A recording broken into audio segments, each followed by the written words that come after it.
बिस्मिल्लाहिर्रहमानिर्रहीम। First year mathematics chapter 7 आज का टारगेट है। आज हमें ज्वाइन कर रहा है एक नया कॉन्सेप्ट जिसका नाम है फैक्टोरियल। ठीक है, पहले मैं आपको एक एग्जांपल देता हूँ कि हमें इसकी जरूरत क्या पेश आई, इसकी एप्लीकेशन भी बन जाएगी वो। ठीक है, फिर हम इसके रिजल्ट्स, एग्जांपल्स और इसका कुछ इमीडिएट एप्लीकेशंस देखेंगे। अच्छा, फर्ज करें आपके पास 4 नंबर्स हैं। ठीक है, we have 4 numbers and we have 4 blanks. Fill in the blanks है हमारे पास। ठीक है, हमारे पास 4 डिजिट्स हैं और उन 4 डिजिट्स को हमने फिल करना है और उनको फिल करने के लिए हमारे पास 4 ही स्पेसेस है। ठीक है, यानी 4 डिजिट्स हैं, 4 स्पेसेस हैं और उन्हें हम फिल करने जा रहे हैं। अच्छा, अब हम देखते हैं, हम डिजिट लेते हैं अपने पास में। डिजिट फर्ज करें हम ले लेते हैं यही 1 2 3 एंड 4। ये हमने डिजिट ले ली। ठीक है, यानी वी हैव 4 डिजिट्स। इन 4 डिजिट्स की मदद से नंबर्स बनाने हैं हमने। So we have 4 spaces. अब ये जो फर्स्ट प्लेस है, जीरो प्लेस या यूनिट प्लेस जिसे आप कहते हैं, इसे फिल करने के लिए आप इसमें 1 भी पुट कर सकते हैं, 2 भी पुट कर सकते हैं, 3 भी पुट कर सकते हैं और 4 भी पुट कर सकते हैं। तो हाउ मैनी वेज, इसको फिल करने के कितने वेज हैं आपके पास? We have 4 ways to fill this. फर्ज किया हमने यहाँ पर रख लिया 2, तो ये खत्म हो गया। ठीक है, अब हमारे पास कितने डिजिट्स रह गए? 1 3 4 रह गए। अच्छा, अब टेंस प्लेस पे देखते हैं हम। टेंस प्लेस पे हमारे पास कितनी ऑप्शन है? 1 भी आ सकता है, 3 भी आ सकता है, 4 भी आ सकता है। वी हैव 3 ऑप्शंस और फर्ज किया कि हमने यहाँ पे रख लिया 3, तो ये भी डिजिट खत्म हो गया। ये हमारी मर्जी थी, हम 1 भी रख सकते थे, 4 भी रख सकते थे। मैं आपको जस्ट एग्जाम्पल दे रहा हूँ। फर्ज करो हमने 3 रख लिया। अब कितने रह गए? 1 और 4, 2 डिजिट रह गए। तो 100 प्लेस में हम, हमारे पास कितने ऑप्शन है? We have 2 option. 1 भी लिख सकते हैं, 4 भी लिख सकते हैं। फर्ज किया हमने 1 लिख लिया। तो अब 1000 प्लेस में क्या ऑप्शन रह गया? Single option, just 1 option. तो यहाँ लाजमी तौर पे 4 नहीं आना है। ठीक है। अच्छा, हमारा गर्ज इससे नहीं है कि नंबर क्या बना, 4132। फिर से रिकॉल करें, हमारा गर्ज ये है कि if we have 4 distinct digits and we want to form a 4 digit number जिसमें कोई रेपिटेशन ना हो, हर डिजिट एक ही बार आए, तो at the unit place we have 4 ways to fill this. फिर टेंस प्लेस पे we had 3 ways to fill. 100 place पे we had two ways to fill और one way to fill at the 1000 place. How many total ways? ये तो हो गया ना, हर place के लिए अलग। यहाँ पे 4 ऑप्शन थे, यहाँ पे 3 ऑप्शन थे, यहाँ पे 2 ऑप्शन थे, यहाँ पे 1 ऑप्शन थे। Total number of veg, principle of counting ये कहता है कि टोटल नंबर ऑफ वेज के लिए आपने इनको मल्टीप्लाई कर देना होता है। So total number of veg is 4 × 3 × 2 × 1। तो ये क्या बन गया? ये 1 से लेकर 4 तक का प्रोडक्ट बन गया। This is equal to 3 2 6 6 24। ये 24 है। ये जो है ना 1 से लेके 4 तक का जो प्रोडक्ट है, इसे शॉर्ट फॉर्म में हम फैक्टोरियल कहते हैं। इसे हम शॉर्ट फॉर्म में यूं लिखते हैं, 4 फैक्टोरियल, या यूं इसको सीट पे बिठा देते हैं, 4 फैक्टोरियल। ठीक है। So this is the definition of, this is the motivation behind factorial. One simple motivation, आज में से वन सिंपल एग्जाम्पल। अच्छा, अब हम प्रॉपर डेफिनेशन देखते हैं कि किसी भी पॉजिटिव इंटीजर एन के लिए, for n is any positive integer. Positive integer से क्या मुराद है? पॉजिटिव इंटीजर से मुराद 1 2 3 and up to so on. N factorial is actually product of numbers from 1 2 3 up to n. ठीक है, एन। और एन से पीछे क्या पड़ा होगा? जैसे 6 से पीछे क्या है? 6 से पीछे 6 - 1 यानी कि 5 है। एन से पीछे क्या है? n-1, इस तरह कर। तो आप यहां से अगर 1 से चलें, 1 2 3 4 5, कहीं पे जाके n तक पहुंचेंगे। अगर इधर से लिखना शुरू करें, n-1, n-2, कम होता होता 3 2 1 हो जाएगा। तो ये फार्मूला है फैक्टोरियल का। ठीक है, मिसाल के तौर पे हम कुछ फैक्टोरियल कैलकुलेट कर लेते हैं। 1 का फैक्टोरियल क्या होगा, 1 फैक्टोरियल 1 है। 2 का फैक्टोरियल क्या होगा, उसको 2 इंटू 1 लिखेंगे। 3 का फैक्टोरियल क्या होगा, उसको 3 इंटू 2 इंटू 1 लिखेंगे। अच्छा, 4 का फैक्टोरियल क्या होगा, उसे 4 into 3 into 2 into 1, this is 24 and up to so on. इस तरह आप किसी भी नंबर का फैक्टोरियल आसानी से फाइंड कर सकते हैं। कैलकुलेटर पे भी इसका बटन आपको मिल जाएगा if you want to calculate the factorial of a number. Now अब एक इंटरेस्टिंग क्वेश्चन है हमारे सामने, ठीक है, और उस तक हम जा सकते हैं, उसका हम रास्ता पहले बनाते हैं। क्वेश्चन है कि ये तो पॉजिटिव इंटीजर के लिए फैक्टोरियल डिफाइन हो गया, can we define factorial for zero? By definition not, क्योंकि फैक्टोरियल की हमने अगर यू डिफाइन किया है कि it is the product of positive integer from 1 to n, तो फिर जीरो तो पॉजिटिव इंटीजर नहीं है, लिहाजा उसके लिए हमें मॉडिफाई करना पड़ेगा इसे। रिकॉल दैट, में हम एक अल्टरनेटिव मेथड पढ़ते हैं फैक्टोरियल लिखने का। Recall n factorial is n, n minus one, इससे पीछे एन माइनस टू, इससे पीछे एन माइनस थ्री, करते करते 3 2 1, दिस इज एन फैक्टोरियल। अब फैक्टोरियल को हम एक और तरह से भी लिख सकते हैं, हमारी कैलकुलेशंस में भी ये बड़ा हेल्पफुल होगा। मिसाल के तौर पहले एग्जांपल ले लेते हैं, जैसे आप देखें 6 फैक्टोरियल है, 6 फैक्टोरियल इक्वल टू 6 5 4 3 2 1। अब हम क्या कर सकते हैं, हम इसको यूं भी लिख सकते हैं, हम लिख सकते हैं 6 5 4 3। अब ये जो 2 इंटू 1 है, ये खुद 2 फैक्टोरियल है। हम 6 फैक्टोरियल को, इसका मतलब है कि 6 5 4 3 2 तक ओपन कर लिया। हम 6 फैक्टोरियल को यूं भी लिख सकते हैं 6 5 4, ये क्या बन जाएगा 3 फैक्टोरियल। हमने 6 फैक्टोरियल को 3 तक ओपन कर लिया। इसी तरह हम 6 फैक्टोरियल को यूं भी लिख सकते हैं 6, और ये सारा क्या हुआ 1 से 5 तक 5 फैक्टोरियल। तो इस तरह जरूरी नहीं है कि आप इसको 6 फैक्टोरियल को 1 to 6 ही लिखें, आप हस्बे जरूरत क्वेश्चन के मुताबिक ऐसे ओपन कर सकते हैं। अच्छा, इसके अब एक जनरल फॉर्म देते हैं। इसे देखते हुए हम एक फार्मूला बनाते हैं। हमारा फार्मूला ये है कि n फैक्टोरियल को आप u लिख सकते हैं, यानी n फैक्टोरियल को अगर आप ओपन करेंगे तो सबसे पहले आपके पास n आएगा, उसके बाद आपके पास जो भी आएगा वो 1 से लेकर, क्योंकि n माइनस वन तक होगा, लिहाजा वो n माइनस वन का फैक्टोरियल होगा।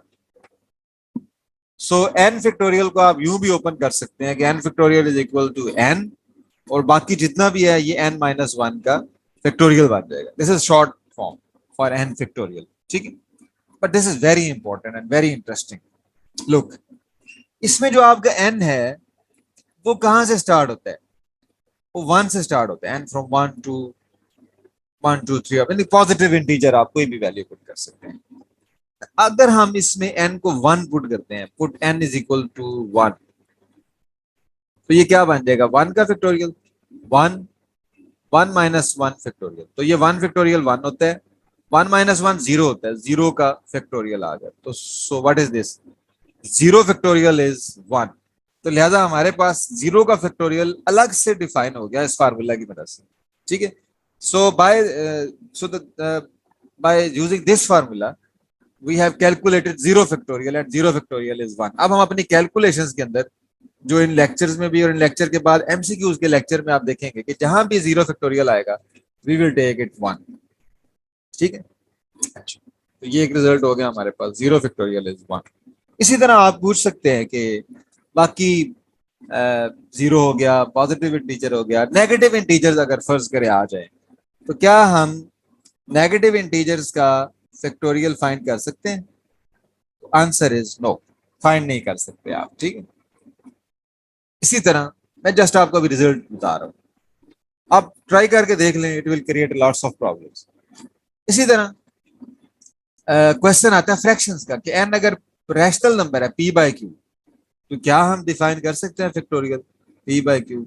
Answer is no. क्यों? क्योंकि बाय डेफिनेशन फैक्टोरियल डिफाइन होता है पॉजिटिव इंटीजर के लिए, ये पॉजिटिव इंटीजर नहीं है। लेकिन आगे चल के आप देखेंगे कि जब हम बीएससी कैलकुलस में जाएंगे और इंटीग्रेशन पे जाएंगे, तो फिर वहां पे हमें एक फंक्शन, एक नया फंक्शन हमें ज्वाइन करेगा जिसे हम कहेंगे गैमा फंक्शन। गैमा फंक्शन वो हमें बताएगा कि अगर फैक्टोरियल डिफाइन होता है पॉजिटिव इंटीजर के लिए, तो गैमा डिफाइन हो सकता है फ्रैक्शंस के लिए भी। और गैमा एक जनरलाइजेशन होगी फैक्टोरियल की, यानी एक रिलेशन देखेंगे कि gamma n plus one gives n factorial, यानी गैमा आपका फैक्टोरियल भी कवर कर लेगा, पॉजिटिव इंटीजर और जीरो उसमें कवर हो जाएगा, और इसके अलावा वो रैशनल नंबर्स के लिए भी आपको एक नेबल बदल साबित होगा फैक्टोरियल का। ठीक है, लेकिन ये हमें इस वक्त ये हम डिस्कस करेंगे कैलकुलस के अंदर जो बीएससी लेवल का है, या रियल एनालिसिस के अंदर, इम्प्रॉपर इंटीग्रल्स के अंदर। ठीक है, नेक्स्ट स्टेप पे चलते हैं। अब कुछ आपको मैं एक मजीद कुछ की पॉइंट्स दे रहा हूँ फैक्टोरियल के बारे में, जिसे हम यूज करते हुए आगे चलेंगे एक्सरसाइजेस पे और अगले टॉपिक्स पे। कुछ कैलकुलेशंस मैं आपको समझाता हूँ। एक क्वेश्चन है 6 फैक्टोरियल ओवर 2 फैक्टोरियल, इसे हम कैसे सॉल्व करें। हम फैक्टोरियल को ओपन करेंगे, 6 5 4 3 2 1 भी लिख सकते हैं, लेकिन नीचे क्योंकि 2 फैक्टोरियल पड़ा है तो इसे हमने 2 फैक्टोरियल तक ओपन कर लिया। 2 फैक्टोरियल कैंसिल हो जाएगा तो ये बाकी मल्टीप्लाई हो जाएगा, 4 3 12, 12 5 66, ये 36 है। ठीक है, अच्छा यहाँ पे एक मिस्टेक है, आप देख लें, कुछ लोग ये मिस्टेक करते हैं कि वो 6 फैक्टोरियल ओवर 2 फैक्टोरियल को क्या करते हैं, 2 को कैंसिल कर देते हैं, 2 3 6, तो answer is 3 factorial. This is wrong. आप अभी देख लें कि अगर, क्योंकि 6 फैक्टोरियल में 6 5 4 3 2 1 सारा कुछ पड़ा है, तो 2 फैक्टोरियल ने जस्ट 2 से कैंसिल होना है। अगर आप इस तरह कैंसिल करेंगे तो ये गलत हो जाएगा। ठीक है, यानी फैक्टोरियल के अंदर नंबर्स को आप कैंसिल नहीं कर सकते, आप फैक्टोरियल ओपन करके कैंसिल कर सकते हैं। ठीक है, इसी तरह एक्सरसाइज का एक क्वेश्चन है, बहुत इजी क्वेश्चन है, ये कोई प्रॉब्लम नहीं आएगा इसमें आपको। 15 फैक्टोरियल इंटू 15 - 15, ये बेसिकली इंडिकेशन है नेक्स्ट फार्मूला की, जो बड़ा इंपॉर्टेंट है। लेकिन बहरहाल कैलकुलेशन क्या आता है, दिस वेरी सिंपल, 15 15 से कैंसिल हो गया, और 15 - 15 0 फैक्टोरियल 1 है, so we get 1, no problem this question है। अच्छा, इसी तरह आप इसका रिवर्स प्रोसेस भी समझ लें कि अगर आपको कहीं पे फैक्टोरियल के अंदर चेंज करना पड़े नंबर्स को, तो वो भी आप कर सकते हैं। मिसाल के तौर पे हम एक क्वेश्चन यहाँ देख रहे हैं, n+2 n+1 इंटू n। ठीक है, ये एक नंबर है, कंसेक्टिव प्रोडक्ट है 3 नंबर्स का, and we want to write it in the form of the factorial. हमें इसे फैक्टोरियल की फॉर्म में लिखने के लिए क्या करना पड़ेगा, look at this, n+2 n+1 n। अब ये n+2 का फैक्टोरियल लिखा जा सकता है अगर साथ n-1 n-2 3 2 1, अगर ये मिसिंग नंबर हम ऐड कर ले, जो कि 1 से लेकर n-1 तक है, n+2 n+1 n, और ये सारे 1 तक जाएगा। अगर हम ये ऐड कर लें तो ये क्या बन जाएगा, ये n+2 का फैक्टोरियल बन जाएगा। लेकिन अगर हमें इन्हें ऐड करना है तो इसका मतलब है, अगर हमें इनको इनके साथ मल्टीप्लाई कर रहे हैं तो इसका मतलब है कि हमें ये डिवाइड में भी लिखने पड़ेंगे, and this is equal to, अब ये क्या बन जाएगा, 1 2 3। आपने देखना है कि ये कंसेक्टिव नंबर्स का प्रोडक्ट है, कहां से, 1 से लेके n+2 तक, so this is n+2 factorial, और ये 1 से लेकर n-1 तक, तो ये इसकी फैक्टोरियल नोटेशन जी है।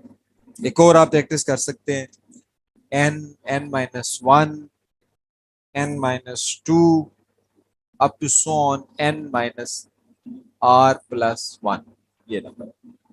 इसे फैक्टोरियल फॉर्म में लिखें। कैसे लिखेंगे इसे फैक्टोरियल फॉर्म में, आप लार्जर नंबर, लार्जेस्ट है यहाँ पे n, इसका मतलब है कि n फैक्टोरियल कंप्लीट हो सकता है अगर ये चला जाए 1 तक, 1 2 3, कहां तक चाहिए हमें, n-r+1 तो है, इससे पिछले नंबर तक चाहिए। इससे पिछला नंबर क्या होगा वो चेक करने के लिए आप 1 माइनस कर लें, ये कैंसिल हो जाएगा।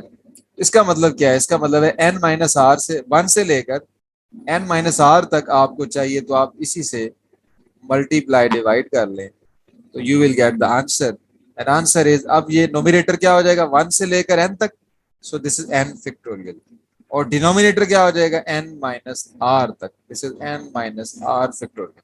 ठीक है, आगे चल के ये एक बड़ी जबरदस्त डेफिनेशन बन जाएगी। ठीक है, तो इसी तरह आप प्रैक्टिस कर लें।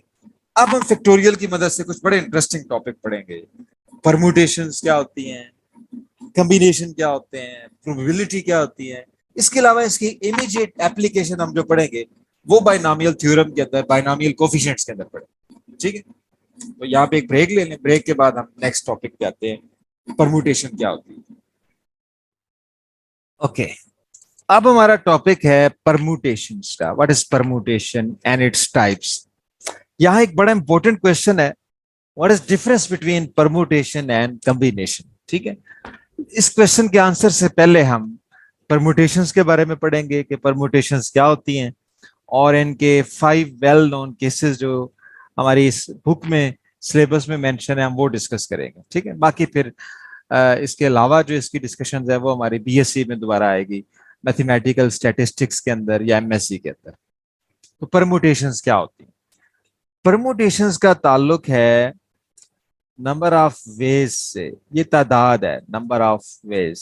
ठीक है, यानी परम्यूटेशन बुनियादी तौर पे एक नंबर है, एक तादाद है। नंबर ऑफ वेज वो उतने तरीकों की तादाद है जितने तरीकों से हम चीजों को अरेंज कर सकते हैं, इसलिए हम इसको अरेंजमेंट्स भी कहते हैं। Number of arrangements, number of ways to arrange something. ठीक है, अच्छा कैसे, इसकी कुछ एग्जांपल लेके देखते हैं। साल के तौर पे आपके पास डिजिट्स हैं, मैंने अभी एग्जांपल एक ली थी, 1 2 3 4। इन्हें आप अरेंज करें, 4 आप ब्लैंक्स ले लें इस तरह से, ये। अब आप इन्हें मुख्तलिफ तरह से अरेंज कर सकते हैं। इसे आप 1 2 3 4 इस तरह लिखेंगे तो 1234 बन जाएगा। ठीक है, अगर आप 4 पहले लिख लें, फिर 1 लिख लें, फिर 3, फिर 2, यानी इन 1 2 3 4 का आप ऑर्डर चेंज करते जाएं, तरतीब चेंज करते जाएं। ठीक है, अरेंजमेंट चेंज करते जाएं, आपको पता है नंबर बढ़ता जाएगा या कम होता जाएगा, यानी कि नंबर चेंज हो जाएगा। कितनी तरह से ये नंबर बनाए जा सकते हैं, दिस इज कॉल्ड परम्यूटेशन। ठीक है, the number of ways in which we can arrange 1 2 3 4 these 4 digits to form a 4 digit number is called the permutation। ये यहाँ पे परम्यूटेशन कहलाएगी। अच्छा, इसी तरह आप और एग्जांपल भी ले सकते हैं डिफरेंट कलर्स की। जैसे ये एक कलर है, फर्ज करें यहाँ से रेड कलर है ये। ठीक है, उसके बाद येलो कलर है, उसके बाद यहाँ पे ये ग्रीन कलर है। अब ये 3 कलर हैं, तो आप इन 3 कलर्स की मदद से कितने सिग्नल बना सकते हैं। ठीक है, यानी रेड, यानी ग्रीन पहले लिख दें, फिर रेड कर दें, फिर येलो कर दें। तो ये और ये 2 मुख्तलिफ परम्यूटेशन हैं। ये रेड येलो ग्रीन है, ये ग्रीन रेड येलो है। ठीक है, so these are 2 different permutations. ठीक है, तो यहां से आपको एक बारीक सी बात समझ आ रही होगी कि अगर अरेंजमेंट चेंज कर दें, permutation is changed, permutation change हो जाती है। मिसाल के तौर पे मैं अभी आप उस क्वेश्चन पे भी आ रहा हूं कि कॉम्बिनेशन में और इसमें क्या फर्क है। मिसाल के तौर पे फर्ज करें कि 3 लड़के हैं, अली, ठीक है, आमिर, असलम।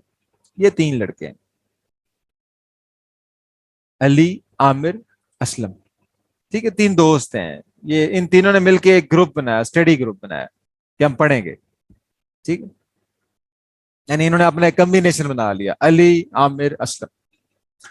अब ये एक परमुटेशन है, अली, आमिर, असलम, के अली यहाँ बैठा है, आमिर यहाँ सेकंड नंबर पे बैठा है, असलम थर्ड पे बैठा है। अगर आमिर जो है वो इधर आ जाए, अली इधर आ जाए, असलम इधर आ जाए, तो ये परमुटेशन चेंज हो जाती है। बिल्कुल ऐसे ही समझें। ठीक है, जेहन में फर्क रखें कि हम फर्क करने जा रहे हैं परमुटेशन में और कम्बिनेशन में। तो पहले परमुटेशन, फर्ज करें कि ये यूं भी समझ लें कि फर्ज करें कि ये 3 लोग हैं, ये फर्स्ट है, ये सेकंड है ना, इसको सेकंड प्राइज मिला है, इसको थर्ड मिला है। ये फर्स्ट है, ये सेकंड है, ये थर्ड है। तो एक परमुटेशन ये है कि अली फर्स्ट है, आमिर सेकंड है, असलम थर्ड है।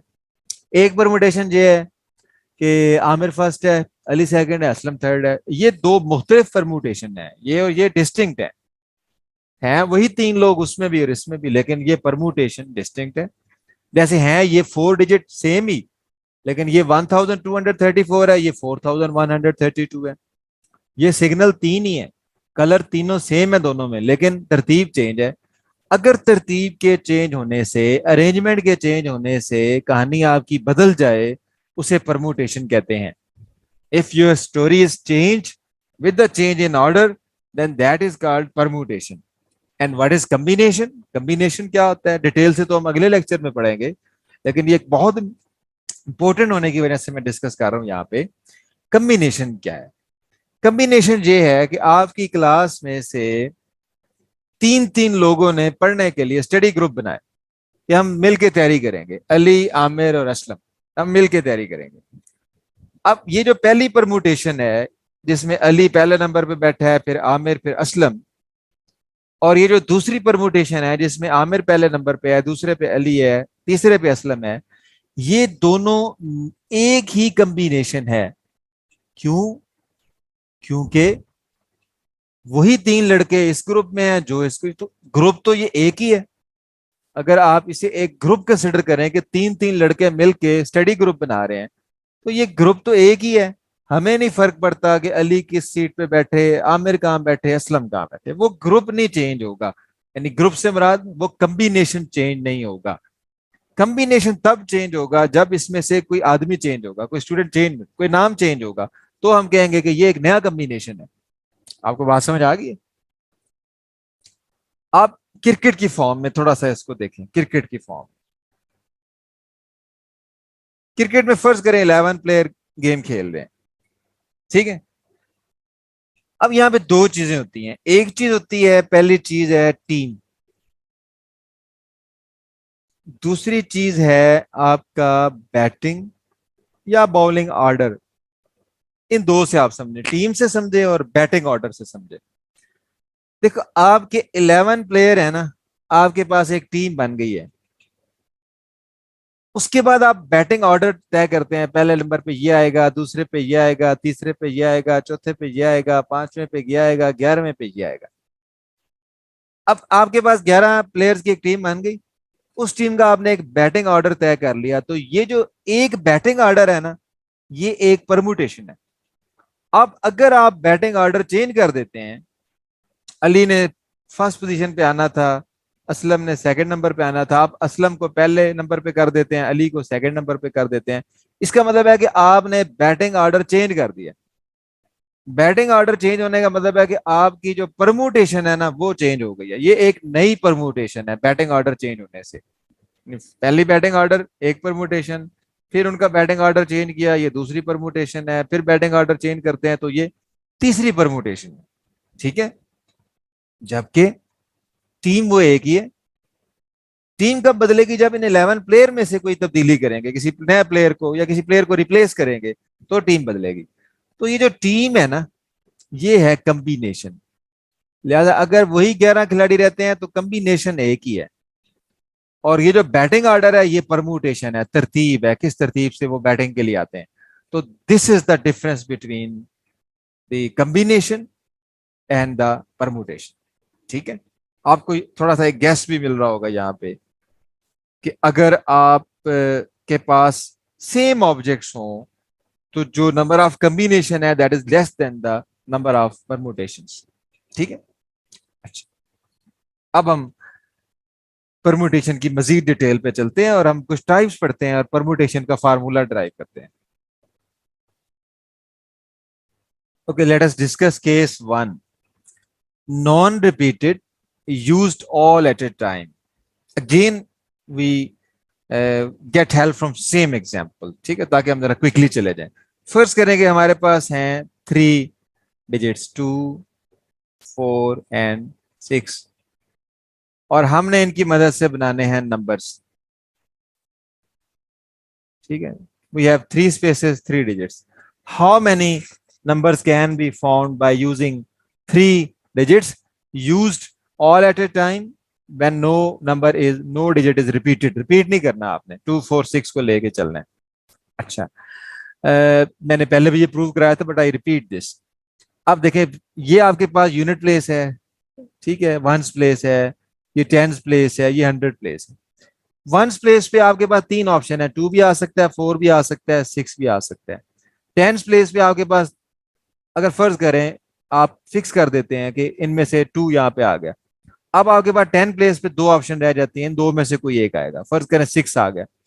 अब आपके पास 100 प्लेस पे एक ही ऑप्शन बचता है, उससे नहीं आना है। तो टोटल ऑप्शन क्या है, यूनिट प्लेस पे 3 है, 10 प्लेस पे 2 है, 100 प्लेस पे 1 है। सो जब, तो परमुटेशन जो है वो क्या होती है, प्रिंसिपल ऑफ काउंटिंग ये कहता है कि हर पोजीशन पे जितने आपके पास वेज है ना, उनका आप प्रोडक्ट ले लें तो वो परमुटेशन 3 2 1।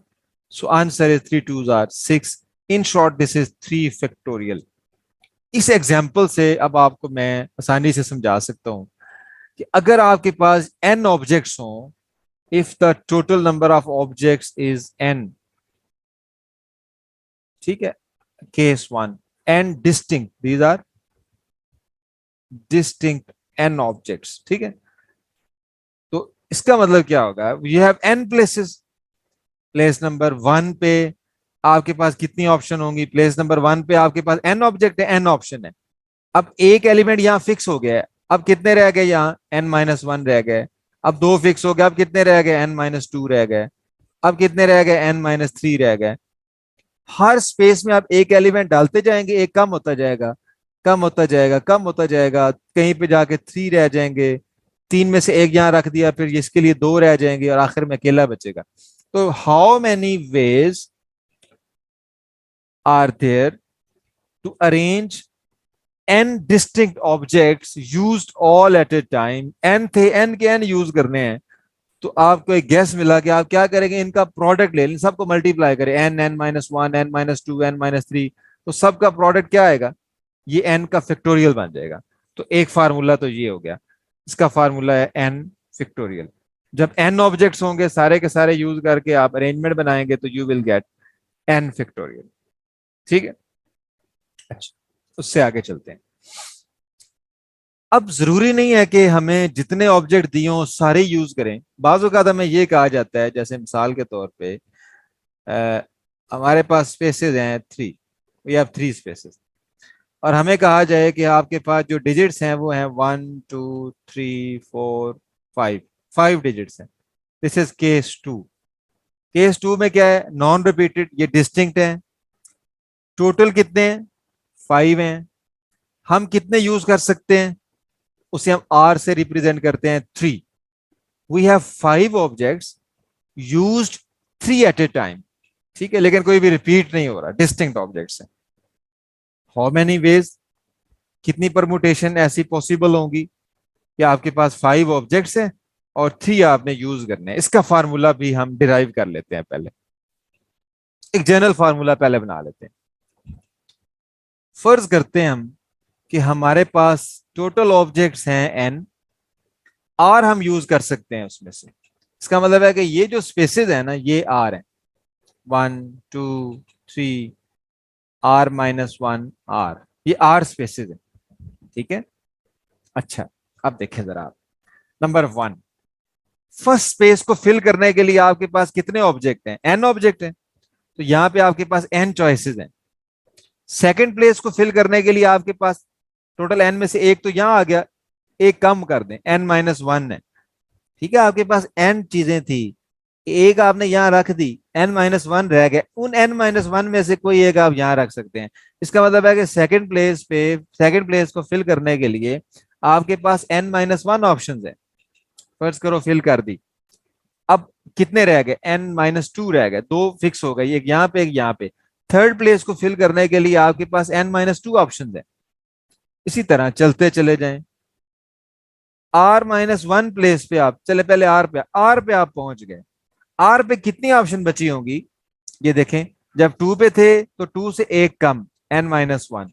जब 3 पे थे तो उससे एक कम, n-2। जब आर पे पहुंचे तो उससे एक कम, यानी कि r-1। इतनी ऑप्शन पड़ी है आपके पास। अब जरा आप इनको मल्टीप्लाई करें तो आपके पास टोटल परमुटेशन वो क्या आएगी, n-r+1 कर दें इसको, n-r+1। इससे पीछे क्या होगा, साफ जाहिर है, फिर इसके पीछे इससे बड़ा नंबर होगा, क्योंकि n बड़ा नंबर है, बड़े नंबर की तरफ जा रहे हैं। n minus r plus one है, तो यहाँ पे क्या होगा, प्लस टू हो जाएगा ऐसे। और ये चलते चलाते n-2, n-1 और n, तो ये आंसर आ जाएगा। These are the number of permutation. अब इसे जरा आप शॉर्ट फॉर्म में लिखे। मैंने आपको फर्स्ट पार्ट में ये समझाया था कि आप बड़ा नंबर देखते हैं कौन सा, बड़ा n है, n का फैक्टोरियल बनाने के लिए यहां आपको n-r का फैक्टोरियल चाहिए। तो आप क्या करें, n-r के फैक्टोरियल से मल्टीप्लाई कर दें, n-r के फैक्टोरियल से आप डिवाइड कर दें।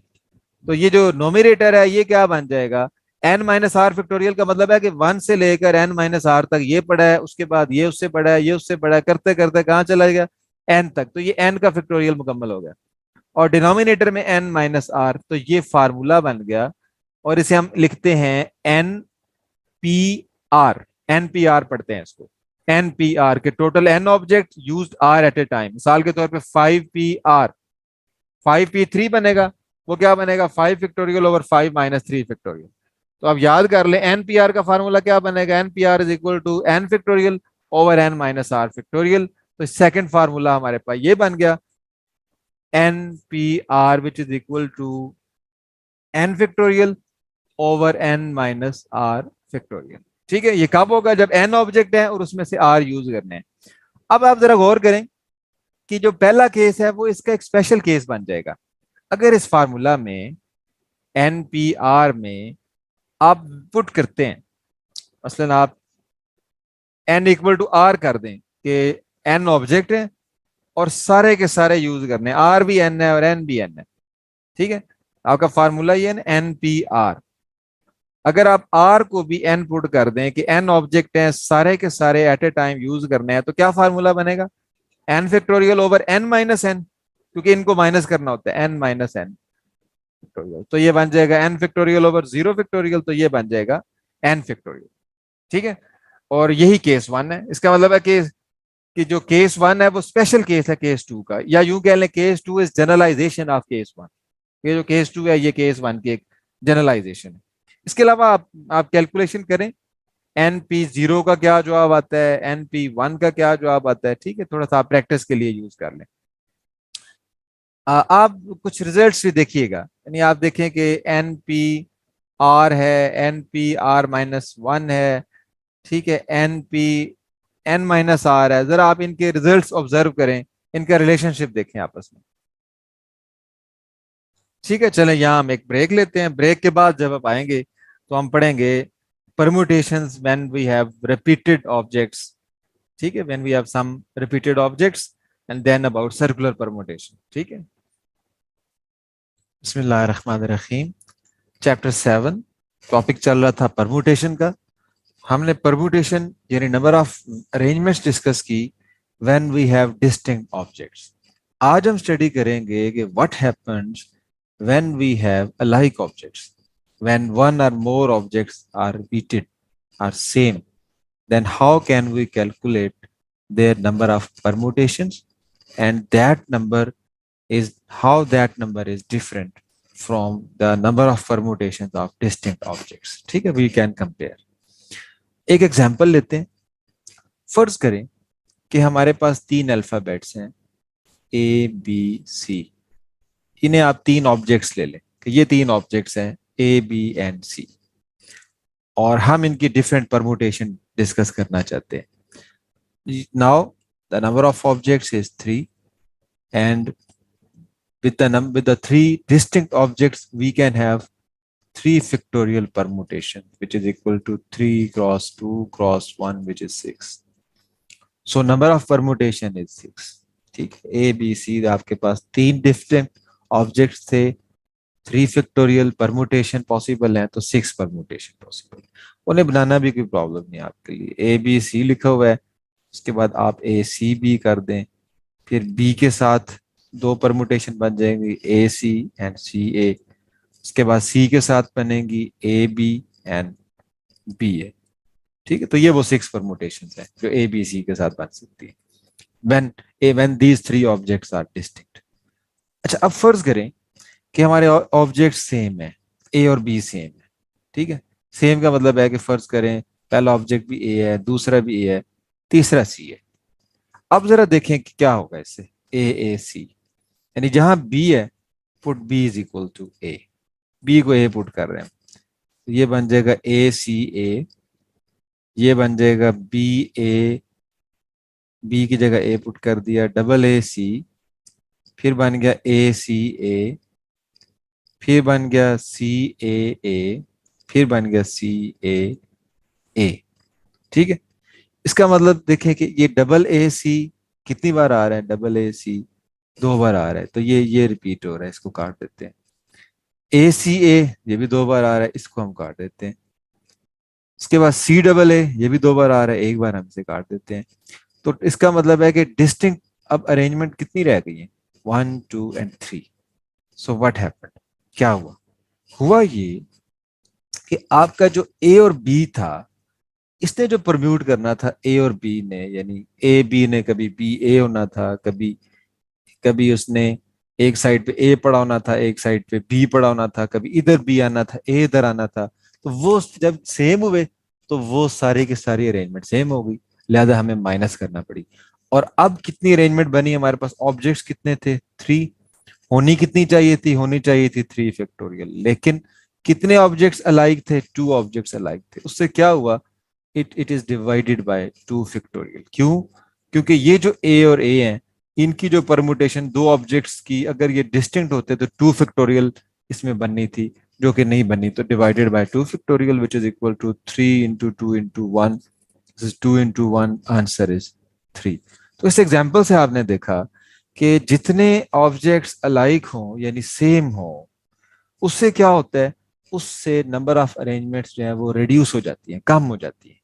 ठीक है, और कितनी कम हो जाती हैं, साल के तौर पे हम अगर एक फार्मूला बनाना चाहते हैं, आप एक जनरल फार्मूला बनाते हैं, फर्ज करें कि जो एक्स है ये नंबर ऑफ परमुटेशंस है विद अलाइक ऑब्जेक्ट्स, और जो एन फैक्टोरियल है ये नंबर ऑफ परमुटेशंस है विद डिस्टिंक्ट ऑब्जेक्ट। आप ऑलरेडी जानते हैं एन डिस्टिंक्ट ऑब्जेक्ट्स हो तो एन फैक्टोरियल बनने चाहिए। अगर कुछ अलाइक हैं तो हम फर्ज करते हैं कि अब जो कम हो गई है it is reduced, x is less than n factorial. ये एक्स जो है ये नंबर ऑफ परमुटेशन है अलाइक ऑब्जेक्ट्स के साथ, this is less than the number of arrangements of distinct objects. अब ये कितना कम है, फर्ज किया कि आपके पास एक ऑब्जेक्ट जो है वो 2 टाइम रिपीट हो रहा है, 2 टाइम रिपीट हो रहा है। ठीक है, तो 2 टाइम्स का मतलब ये है कि इसने 2 फैक्टोरियल होना था, तो अगर ये 2 डिस्टिंक्ट होते, ठीक है, लेकिन क्योंकि ये लाइक है तो लिहाजा ये कम हो गए।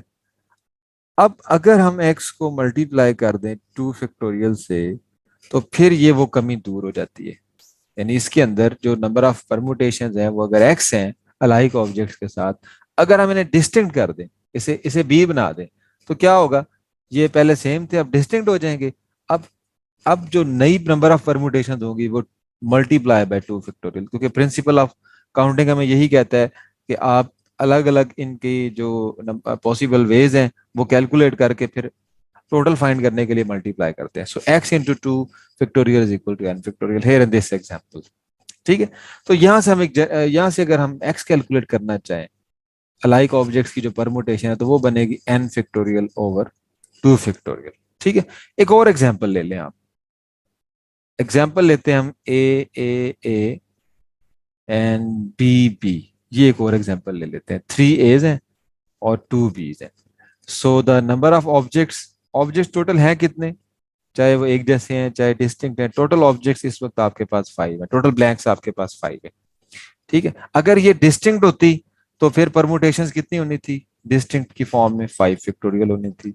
ठीक है, अब इसके अंदर है रेपिटेशन, आपके पास ए 3 टाइम रिपीट हो रहा है, बी 2 टाइम्स रिपीट हो रहा है, let x with the number of permutations, ठीक है, with these alike terms, then x is of course less than n factorial, n क्या है 5 factorial, x is less than 5 factorial.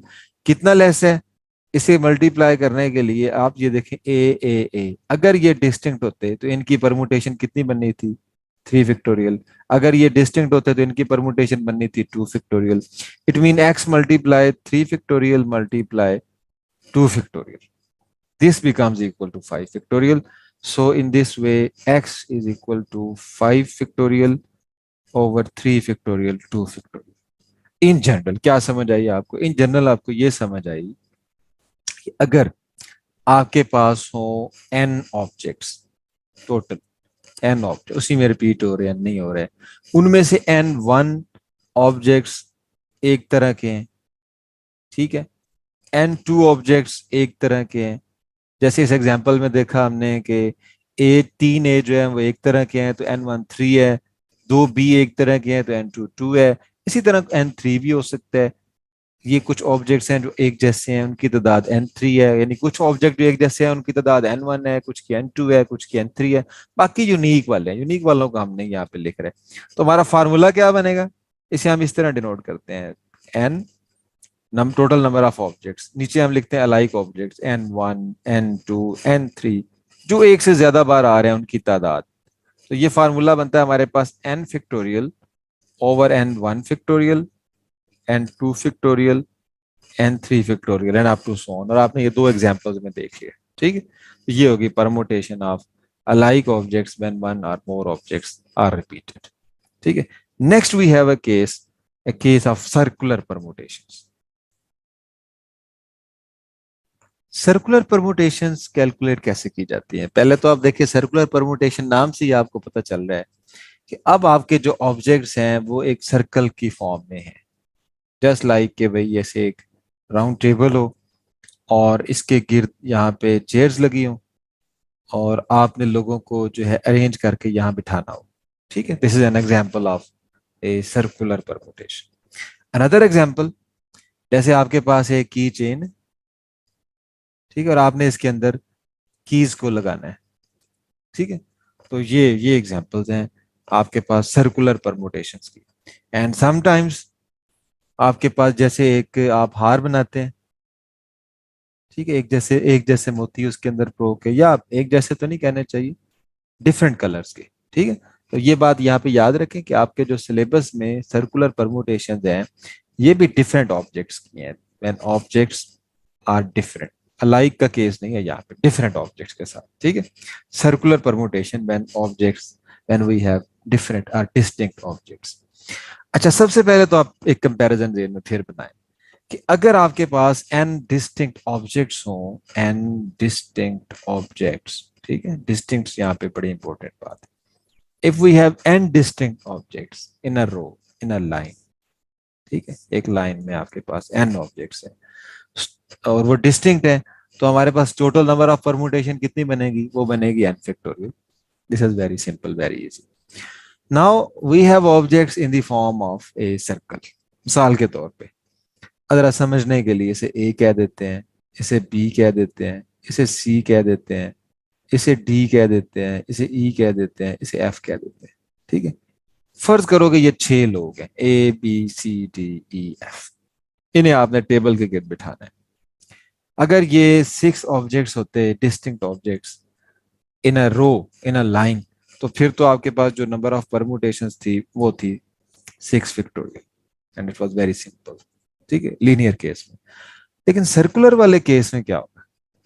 अब देखें, ये एक अरेंजमेंट आपके सामने है। अरेंजमेंट है ए, फिर बी है, फिर सी है, फिर डी है, फिर ई है, फिर एफ। तो आप एक्सपेक्ट कर रहे हैं कि ये 6 ऑब्जेक्ट्स हैं, so number of permutation should be 6 factorial. अच्छा, आप जरा गौर करें, ये जो ए है, अगर ये इस फर्स्ट पोजीशन ये यहां इसकी ना हो, आप इसे रोटेट कर दें, रोटेट इस तरह कर दें कि ए बी की पोजीशन में आ जाए, बी सी की पोजीशन में आ जाए, सी डी की पोजीशन में आ जाए, ठीक है, डी ई की पोजीशन में आ जाए, ई एफ की पोजीशन में आ जाए, इस तरह करके, ठीक है। यानी ए बी की पोजीशन में आ गया तो बी सी की, सी डी की, डी ई की पोजीशन में आ गया, ई जो है वो एफ की पोजीशन में आ गया, इस तरह करके, ठीक है। तो जस्ट आप इमेजिन करें कि ये एक रोटेशन है। क्या किया हमने? इनको रोटेट कर दिया, ए इधर से शुरू करने के बजाय ए इधर से शुरू कर दिया। लेकिन आप देखें, ए के अगर मैं फ्रंट से देख रहा हूं तो इधर ए के राइट साइड पे बी है, लेफ्ट साइड पे एफ है। यहाँ क्या है? ए के राइट साइड पे बी है, लेफ्ट साइड पे एफ है। जैसे ए के बाद बी, फिर सी, फिर डी, फिर ई, फिर एफ था, ऐसे ही ए के बाद बी सी डी और एफ है। इसका मतलब है कि भाई इसमें इन दो परमुटेशन में कोई फर्क नहीं। इसी तरह आप ए को फिर मजीद रोटेट कर ले, ए को फिर बी की पोजीशन में ले आए, इन सारों की पोजीशन फिर डिस्प्लेस कर ले, तब भी वो परमुटेशन सेम होगी। ए के बाद जो बैठेगा, उसके बाद जो बैठेगा वो सेम होगा, ए के अपोजिट जो बैठेगा वो भी सेम होगा, ए के लेफ्ट साइड पे जो होगा वो भी सेम होगा, ए के राइट। तो कितनी रोटेशन बन सकती हैं? 5 बन सकती, जितने ऑब्जेक्ट्स हैं उतनी रोटेशन बन सकती हैं 5। तो इसका मतलब है कि ये 5 की 5 जो रोटेशन है ना, ये एक ही परमुटेशन को जाहिर करती हैं। और ये बात लीनियर में नहीं थी ऐसी। मिसाल के तौर पे अगर इधर ए है, बी है, सी है, डी है, ई है, एफ है, अगर आप इसको यहाँ उस किस्म की रोटेशन दें, यानी ए इधर आ जाए, बी इधर आ जाए, सी इधर आ जाए, डी इधर आ जाए, ई इधर आ जाए, और एफ कहाँ चला जाएगा? वो यहाँ आ जाएगा। तो ये एक डिफरेंट परमुटेशन थी। यहाँ ए के लेफ्ट पे कोई नहीं, लेकिन यहाँ ए के लेफ्ट पे एफ है और राइट पे बी है। ठीक है, लीनियर केस में ये एक डिस्टिंक्ट परमुटेशन थी और इस तरह टोटल 6 फैक्टोरियल बनी थी। लेकिन सर्कुलर के केस में क्या होगा? सर्कुलर के केस में ये 5 की 5 जो है ये एक जैसी हो जाएंगी, इस 5 रोटेशन एक जैसी हो जाएंगी। और ना सिर्फ यहाँ, बल्कि कोई भी डिफरेंट परमुटेशन आप लेंगे, उसकी हर हर डिफरेंट हर डिस्टिंक्ट परमुटेशन की 5 रोटेशन बनेगी इसी तरह, क्योंकि ये 5 ऑब्जेक्ट है। इसका मतलब है कि 5 5 के यहाँ पे सेट्स बन जाएंगे, 5 के मल्टीपल ऑफ 5। उनमें से हर 4 को रिड्यूस करना पड़ेगा। इसका मतलब है कि अगर आपके पास ये डिस्टिंक्ट परमुटेशन एक्स बनती हैं, ठीक है, अगर आपके पास एक्स डिस्टिंक्ट, डिस्टिंक्ट का मतलब है कि ये सारी जो रोटेशन से बनी है ये एक जैसी, ने 1 कंसिडर किया जाए, ठीक है। अगर आपके पास जो डिस्टिंक्ट सर्कुलर परमुटेशन हैं वो एक्स हैं, तो ये एक्स लेस होगा लीनियर वाले केस यानी 6 फैक्टोरियल से, ये लेस होगा। ठीक है, अच्छा ये सॉरी 6 ऑब्जेक्ट्स हैं, तो मुझे यहाँ पे 6 कहना चाहिए था, ये 6 रोटेशन फिर बनती है। 6 ऑब्जेक्ट्स हैं, 6 रोटेशन बनती है, हर डिस्टिंक्ट परमुटेशन की 6 रोटेशन बनती है। अब जो डिस्टिंक्ट परमुटेशन हैं वो 6 फैक्टोरियल से लेस होंगी। पहली बात, कितनी लेस होंगी वो मैंने आपको बता दिया कि हर डिस्टिंक्ट परमुटेशंस के साथ 5 रोटेशन है, 6 रोटेशन है, क्योंकि 6 ऑब्जेक्ट्स हैं और वो 6 की 6 सेम है।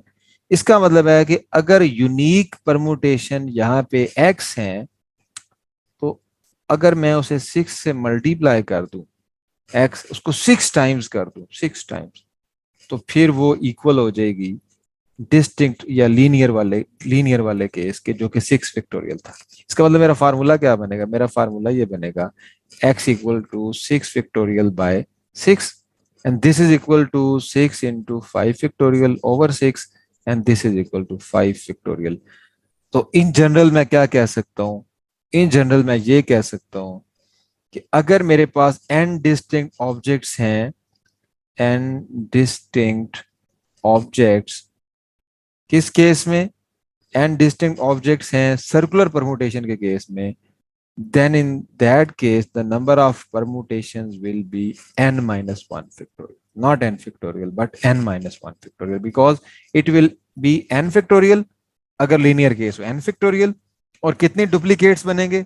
n, तो divided bye n, this is n minus 1 factorial। ये एक वे है समझने का। ठीक है, एक जरा अब जरा शॉर्ट सी तरीके से भी मैं आपको बताता हूँ, जिसके साथ गुजारा आपका हो जाएगा और आप अगले स्टेप पे चले जाएंगे। वो तरीका ये है, उस तरीके में हम ये कहेंगे कि आप फर्क देखें लीनियर केस में और सर्कुलर केस में क्या है। 1 2 3 4, 1 2 3 4 5 6, ये 6 प्लेसेस मैंने बनाई है, ठीक है, लीनियर केस में। सर्कुलर केस में 1 2 3 4 5 6, ये केस। अब सर्कुलर केस में बेसिकली होता है, एक शॉर्ट फॉर्म में समझना होगा आपने, होता ये है सर्कुलर केस में कि सर्कुलर केस में जो फर्स्ट पोजीशन है ना वो मैटर नहीं करती। सर्कल जो है, आप किसी एक पोजीशन को आप स्टार्टिंग पोजीशन ले सकते हैं, ए यहाँ पढ़ो, ए यहाँ पढ़ो, यहाँ पढ़ो, यहाँ पढ़ो, ए पहला जो एलिमेंट है ना, फर्स्ट एलिमेंट, उसे आपको फिक्स करना ही पड़ेगा। जहां वो बैठा है उस पोजीशन को आपको फिक्स करना ही पड़ेगा। बाकी चेंज करने से फर्क पड़ता है, अगर पूरे का पूरे को रोटेट कर दें, आपने देखा परमुटेशन में फर्क नहीं पड़ता। अगर आप यानी ये करें कि अगर आप एक पोजीशन फिक्स कर लें कि जी ये फर्स्ट पोजीशन है, फिर इसके रिस्पेक्ट से बाकी सारी पोजीशन चेंज करने से आपको डिफरेंट परमुटेशन मिलेंगी। ठीक है, यानी अगर आपके पास सर्कुलर फॉर्म में n ऑब्जेक्ट्स हैं, आपने एक फिक्स कर लिया, one any one of them is fix, एक को फिक्स कर लिया, रिमेनिंग कितने बचे? रिमेनिंग आपके पास n-1 बचे। अब ये जो रिमेनिंग n-1 है ना, ये अब सर्कल नहीं रहा, अब ये लीनियर केस बन गया है, जस्ट लाइक लीनियर केस। यानी एक सर्कल था, आपने एक पे कट लगाया, एक पोजीशन फिक्स कर दी, रिमेनिंग n-1 बने, वो एक लीनियर केस बन गया। So the now the number of permutation is actually due to n-1 objects, so the total is n-1 factorial. Now in the circular case, if we have n distinct objects, the number of permutation is n-1 factorial in this particular example when we have objects। ठीक है, जब आपके जो objects हैं ये लोग हैं जो एक टेबल के गिर्द आपके बिठाए गए हैं। अच्छा, अब एक एक एक और केस है सर्कुलर परमुटेशंस में। वो केस कैसे है, मैं आपको पहले आइडिया दे देता हूँ। वो केस ऐसा है कि just look at this case one. इस केस में क्या हुआ, इस केस में आपके पास जो ऑब्जेक्ट्स थे वो लाइन के बजाय सर्कल में आ गए। जब वो लाइन के बजाय सर्कल में आ गए तो आपने देखा कि अब रोटेशन से कोई फर्क नहीं पड़ता। अगर आप इन्हीं ऑब्जेक्ट्स को आगे रोटेट कर देते हैं, उससे कतन कोई फर्क आपको नहीं पड़ता, वो सेम परमुटेशन आ जाती है। ठीक है, लिहाजा जितने ऑब्जेक्ट्स हैं उतनी ही रोटेशन होती है, तो उतने ऑब्जेक्ट सेम आ गए, उससे आपने डिवाइड कर दिया, आपके पास n-1 फैक्टोरियल बन गया। अगर अब जरा एक और एग्जांपल लें। ये एग्जांपल ऐसी है कि फर्ज करें कि आपके पास कुछ फ्लावर्स हैं डिफरेंट कलर्स के, आपने उन्हें अरेंज करना है। और फ्लावर्स हम यहाँ मैं आपके सामने कुछ कलर ले लेता हूँ, चले हम एक येलो कलर ले लेते हैं। अच्छा, फिर हम एक रेड कलर ले लेते हैं। अच्छा, फिर हम एक ब्लू कलर ले लेते हैं, और फिर हम एक इधर से ब्राउन भी ले लेते हैं। चलो ये आसानी से काबू आ गए। ये आपके पास कलर्स हैं जी कुछ। ठीक है, समझे कि आपके पास 4 ऑब्जेक्ट्स हैं, 4 डिस्टिंक्ट ऑब्जेक्ट्स, येलो है, ब्लू है, ब्राउन है और रेड है। आप इसको इसकी आप टोटल नंबर ऑफ परमुटेशन बनाना देखना चाहते हैं। ये समझे एक हार है, उसके अंदर आप ये फूल डाल रहे हैं और एक परमुटेशन, साइक्लिक परमुटेशन बन रही है। अब आपने देखना है कि इन कलर्स की मदद से कितनी तरह के आप हार बना सकते हैं। ठीक है, सबसे पहले देखें, अगर आप ये लीनियर केस होता, लीनियर केस होता तो एन आपके पास क्या है 4, तो ये 4 फैक्टोरियल होता अगर ये लीनियर केस होता। यानी अगर आप रखें येलो रखें और ब्राउन रखें, ब्लू रखें, रेड, इन 4 सिग्नल से आपने देखा था, क्वेश्चन भी किया था कि 4 कलर के सिग्नल्स हों, तो आपके 4 कलर्स हों तो कितनी तरह के सिग्नल बनते हैं, 4 फैक्टोरियल। लेकिन अगर ये सर्कुलर फॉर्म में हो जैसे कि यहाँ पड़े थे, तो फिर आपने कहा कि अब रोटेशन मैटर नहीं करती, येलो इधर आ जाए, ब्लू इधर आ जाए, ब्राउन इधर आ जाएगा, रेड इधर आ जाएगा, तो ये सेम हो जाएंगे। उससे क्या हुआ, फार्मूला हमारा हमें कहता है आप 4-1 फैक्टोरियल, यानी होना आप 3 फैक्टोरियल चाहिए परमुटेशंस को, 3 फैक्टोरियल। ठीक है, अच्छा, लेकिन अब एक और टाइप है सर्कुलर परमुटेशन की, अब उसे समझते हैं। उसको इसको समझाने के लिए मैं आपको पहली बात तो वही बता देता हूँ, रोटेशन वाला फिनोमिना सेम है। आप रोटेट कर दें, येलो इधर ले आए, ब्लू इधर, ब्राउन इधर, रेड इधर, कोई फर्क नहीं पड़ना परमुटेशन में। क्यों? क्योंकि येलो के राइट साइड पे ब्लू है, लेफ्ट पे रेड है, ऑपोजिट ब्राउन है। आप येलो यहाँ ले आते हैं तो भी उसके लेफ्ट पे ब्लू आ जाएगा, राइट पे रेड आ जाएगा, ऑपोजिट ब्राउन आ जाएगा, कोई प्रॉब्लम। तो सो रोटेशन से कोई फर्क नहीं पड़ना इसे। अच्छा, अब देखें आप, यहाँ पे एक बड़ी इंटरेस्टिंग सी बात है, यहाँ पे रिफ्लेक्शन से भी कोई फर्क नहीं पड़ना। ठीक है, इसके लिए आपको मेरी दोनों एग्जाम्पल को बैक वक्त देखना पड़ेगा। ठीक है, और मैं कोशिश करता हूं कि मैं दोनों एग्जाम्पल आपको बैक वक्त दिखा सकूं। ठीक है, और आपका जो पॉइंट जिस पे आपका फोकस होगा ना, वो ये होगा कि रिफ्लेक्शन से फर्क पड़ना है या नहीं पड़ना है।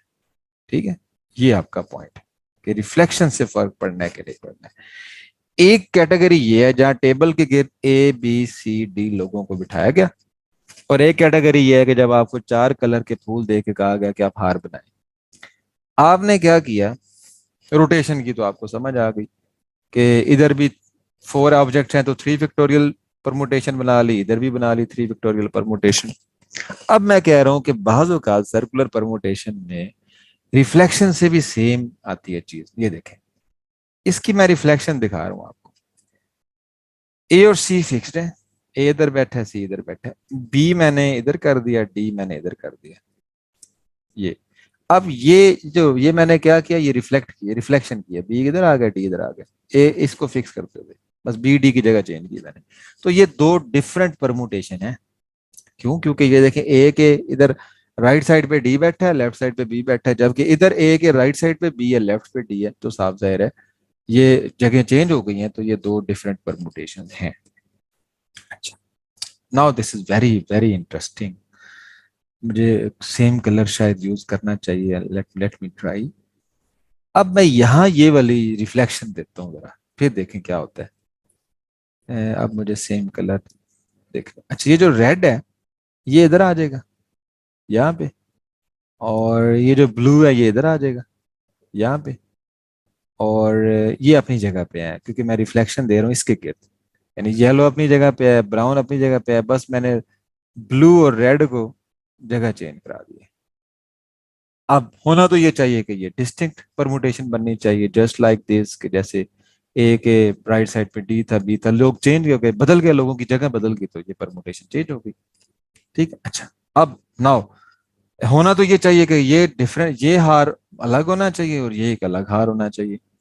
लेकिन अब क्योंकि ये एक हार है, लोग नहीं हैं जो टेबल के गिर्द बैठे हैं, ठीक है, यूं कह लें कि ये एक हार है, इसे आप हाथ से पकड़ के घुमा सकते हैं। ठीक है, ये वो वाला केस नहीं कि भाई टेबल उलट जाए। ठीक है ना भाई, एक टेबल है उसके गिर्द लोग बैठे हैं, तो वहां पे तो रिफ्लेक्शन का मतलब ये ना कि आप टेबल ही उल्टा दें। ठीक है, आप उनकी मीटिंग खराब कर दें, टेबल उल्टा दें, उनकी चेयर उल्टा दें, है वहां पे तो रिफ्लेक्शन वो है। बट इन दिस केस ये एक हार है। ठीक है, जैसे ये हार है, जैसे अब देखो ये हार है, अब ऐसे घुमाओ, ऐसे पकड़ के रिफ्लेक्ट करो, घुमाओ, तो ये बन जाएगा। आपने जगह तो नहीं चेंज की, येलो फिक्स जगह पे है, ब्लू फिक्स्ड अपनी जगह पे है, ब्राउन अपनी जगह पे फिक्स्ड है, रेड अपनी जगह पे फिक्स्ड है, आपने सिर्फ हार को घुमाया। इस हार से घुमाने से ये बन गया। क्या मतलब इसका? इसका मतलब है कि ये तो सेम हार है, एक ही हार है, यही हार है, ऐसे ही घुमाया, ऐसे यूं बन गया। इसे घुमाने से क्या हुआ, रेड इधर आ गया, ब्लू उधर। लेकिन असल में तो आपने रेड को उतार के ब्लू की जगह पे या ब्लू को उतार के रेड की जगह पे तो नहीं किया, हार तो वही है।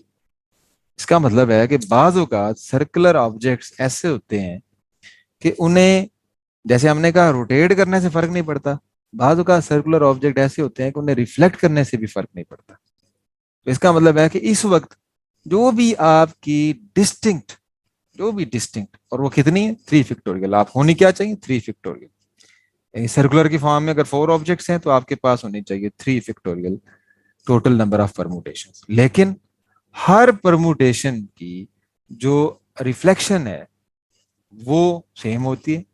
इसका मतलब है कि अब आपके पास इस केस में जब आपके ऑब्जेक्ट इस तरह से सिमेट्रिक हैं कि उसकी रिफ्लेक्शन से उसे कोई फर्क नहीं पड़ता, रिफ्लेक्शन से बनने वाली परमुटेशन नई नहीं है बल्कि वो सेम है, तो उस सूरत में क्या होगा, उस सूरत में आधी परमुटेशन रह जाएगी। ठीक है, क्योंकि हर परमुटेशन का एक रिफ्लेक्शन, तो टोटल जो परमुटेशन आपकी बन रही थी वो साफ ज़ाहिर है इवन थी। ठीक है, होती इवन है क्योंकि 2 आता है उसमें, 3 फैक्टोरियल हो चाहे 4 फैक्टोरियल हो, 5 फैक्टोरियल, 2 उसमें आना है। ठीक है, तो इवन तो वो होती हैं, वो आपस में पेयर की फॉर्म में होती है, यानी एक डिस्टिंक्ट परमुटेशन है, एक उसकी रिफ्लेक्शन है, तो वो एक जैसी हो गई। इस तरह करते करते इसका मतलब है कि आधी रह गई।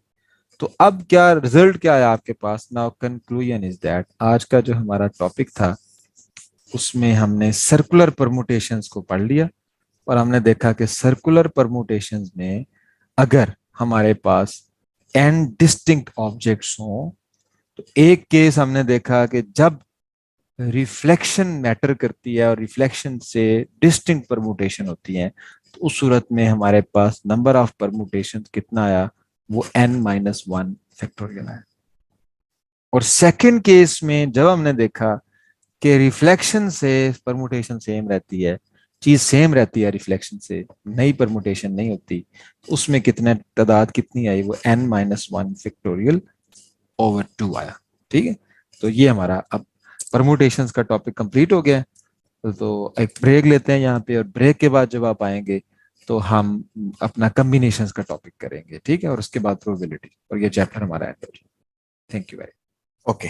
इस लेक्चर में आपको मैं कम्बिनेशंस के बारे में बताऊंगा, और स्टार्ट लेके हम एक बड़े इंटरेस्टिंग और बड़े इंपॉर्टेंट क्वेश्चन से कि परम्यूटेशंस में और कम्बिनेशंस में क्या फर्क होता है। अगर आप परम्यूटेशंस का मेरा लेक्चर पहले नहीं ले चुके तो आप पहले मेरा वो लेक्चर ले लें जिसमें मैंने परम्यूटेशंस और उसकी कुछ टाइप्स बताई थी। ठीक है, अब हम पढ़ते हैं कम्बिनेशन क्या होता है। फर्ज करें कि आपके पास 4 लोग हैं, A B C and D. आपके पास 3 सीटें, आपने इन 4 लोगों को यहां बिठाना है। ठीक है, पहले तो हम देखते हैं कि इसकी कितनी परमुटेशन या कितनी अरेंजमेंट बन सकेंगी इनको यहां बिठाने के लिए। ठीक है, रिकॉल करें कि फर्स्ट प्लेस पे बिठाने के लिए आपके पास 4 ऑप्शन है, A B C D. So you have 4 options. जब इन 4 में से कोई एक यहाँ बैठ जाएगा, फर्ज करें बी बैठ गया यहाँ पे, तो नेक्स्ट प्लेस पे बिठाने के लिए यू हैव 3 ऑप्शंस। जब इन 3 में से कोई एक यहाँ बैठ गया है, फर्ज करें सी बैठ गया है, तो लास्ट प्लेस के लिए you have 2 options. First place पे यू हैव 4 ऑप्शंस, फिर एक कम हो गई ऑप्शन, एक यहाँ ऑक्युपाई होगी, 3 ऑप्शन, फिर 2 option. So total number of permutation principle of counting के तहत इनका प्रोडक्ट होता है 4 3 12, 12 2 24। So total number of permutations is 24। इसका फार्मूला भी आप पढ़ चुके हैं, NPR। एन क्या होता है, ये टोटल ऑब्जेक्ट्स हैं, डिस्टिंक्ट ऑब्जेक्ट्स ये 4 हैं यहाँ पे। आर क्या होता है, स्पेसेस, कितने उसमें कितनी स्पेसेस हैं, स्पेसेस आपके पास 3 हैं। फार्मूला है n फैक्टोरियल/r फैक्टोरियल, r यहाँ पे 3 है। 4 फैक्टोरियल 24, और 4 - 3 1, 1 फैक्टोरियल 1 होता है, तो ये लिहाजा यहाँ पे टोटल नंबर ऑफ परमुटेशंस 24 है। वो मैंने बना के भी दिखा दिया आपको, ABC, ABD, ACD, BCD। ठीक है, 3 3 के मैंने डिस्टिंक्ट व्यू बनाए पहले। उसके बाद आप परमुटेशन में आप जानते हैं कि इनके अरेंजमेंट से फिर नई परमुटेशन आती है। ए बी सी की मदद से मैंने ए सी बी किया, फिर बी को शुरू में लिख के बी ए सी और बी सी ए बनाया, फिर सी को शुरू में लिख के सी बी ए बनाया। तो ए बी सी ही से आगे 6 परमुटेशन बन जाती है। इसी तरह ए बी डी की 6 अरेंजमेंट हो सकती है, A B D A D B. B को स्टार्ट में रखा तो B A D B D A. ठीक है, उसके बाद नेक्स्ट में हमें डी को स्टार्ट में रखा तो डी ए बी और डी बी ए। इसी तरह ए सी डी, ए को स्टार्ट में रखा तो ए सी डी ए डी सी को स्टार्ट में रखा C A D C D A, D को स्टार्ट में रखा D A C D C ए। उसके बाद आ गया बी सी डी, बी को स्टार्ट में रखा सी डी किया और डी सी किया, सी को स्टार्ट में रखा बी डी किया और डी बी, डी को स्टार्ट में रखा तो बी सी किया और सी बी। तो आपके पास ये 6 + 6 + 6 + 6 यू गेट 24 परमुटेशंस। ठीक है, ये आपके पास 4 ऑब्जेक्ट्स थे, आपने 3 एट ए टाइम यूज करके टोटल आपके पास ये 24 परमुटेशन बन गई थी। फॉर्मूला फिर से मैं बता रहा हूँ, NPR = n⁻r⁻r। ठीक है, अच्छा अब आ जाते हैं कम्बिनेशन पे। कम्बिनेशन ये कहता है कि आपके पास 4 लोग हैं, आपके पास 3 सीटें हैं, आप किस तरह उन्हें बिठा सकते हैं, कौन कौन से आप ग्रुप बना सकते हैं, इन 4 लोगों की मदद से आप कितने ग्रुप बना सकते हैं। ठीक है, अच्छा अब ये देखें ए बी सी, कि आप ए बी और सी का एक ग्रुप बना लिया, ए बी सी। अब अगर ए बी सी को ए सी बी भी लिखते हैं आप, तो हैं ये वही 3 लोग ए बी सी। चाहे इनको बी को ए को पहली सीट पे बिठा दें, बी को दूसरी पे, सी को तीसरी पे, या ए को पहली सीट पे, सी को दूसरी सीट पे, बी को तीसरी सीट पे, या सी को पहली सीट पे, बी को दूसरी सीट पे, ए को तीसरी सीट पे। ये कम्बिनेशन में अरेंजमेंट मैटर नहीं करता। कम्बिनेशन में ये मैटर करता है कि आपने चूज क्या किया वहां से। तो आप देखें इन छह की छह परमुटेशंस में आपने चूज ये ए बी सी को ही किया। इन छह की छह परमुटेशंस में आपने चूज ए बी और डी को ही किया। इन सिक्स परमुटेशन में आपने ए सी और डी को ही चूज किया। बी सी डी इनमें देखें तो आपने बी सी और डी को ही चूज किया। इसका मतलब ये है कि कॉम्बिनेशंस में आप जब सेम ऑब्जेक्ट्स की अरेंजमेंट चेंज करते हैं तो कॉम्बिनेशन चेंज नहीं होता। ठीक है, वो एक ही कॉम्बिनेशन रहता है। इसका मतलब क्या है? इसका मतलब ये है कि ये सारा मिला के ये एक ही कॉम्बिनेशन है, ए बी और सी। ये सारे मिला के एक कॉम्बिनेशन बनते हैं, ए बी और डी। ये सारे मिला के एक कॉम्बिनेशन बनता है, ए सी एंड डी। और ये सारे मिला के एक कॉम्बिनेशन है, just B C and D. So the total number of combinations is 4। अब ये कैसे इस तादाद को हासिल किया जा सकता है? इसको ऐसे हासिल किया जा सकता है, इसको हम लिखेंगे एन कॉम्बिनेशन आर। ठीक है, एन टोटल नंबर्स हैं, टोटल ऑब्जेक्ट्स हैं, आर जो है जितने उसमें स्पेसेस हैं हमारे पास। अब देखिए क्या हुआ, आपके पास स्पेसेस कितनी थी? आर। ठीक है, ये आर की तादाद है, 1 2 3। आर आपके पास 3 था। तो अब देखें आर अगर 3 था तो 3 से कितनी परमुटेशन होती है? 3 से आपके पास 3 फैक्टोरियल यानी 6 परमुटेशन होती है। ठीक है, आपके पास टोटल परमुटेशन कितनी बनी थी? टोटल परमुटेशन वो 24 परमुटेशन थी। ठीक है, अच्छा। और स्पेसेस 3 थी, 3 की परमुटेशन से 6 परमुटेशन बनती है।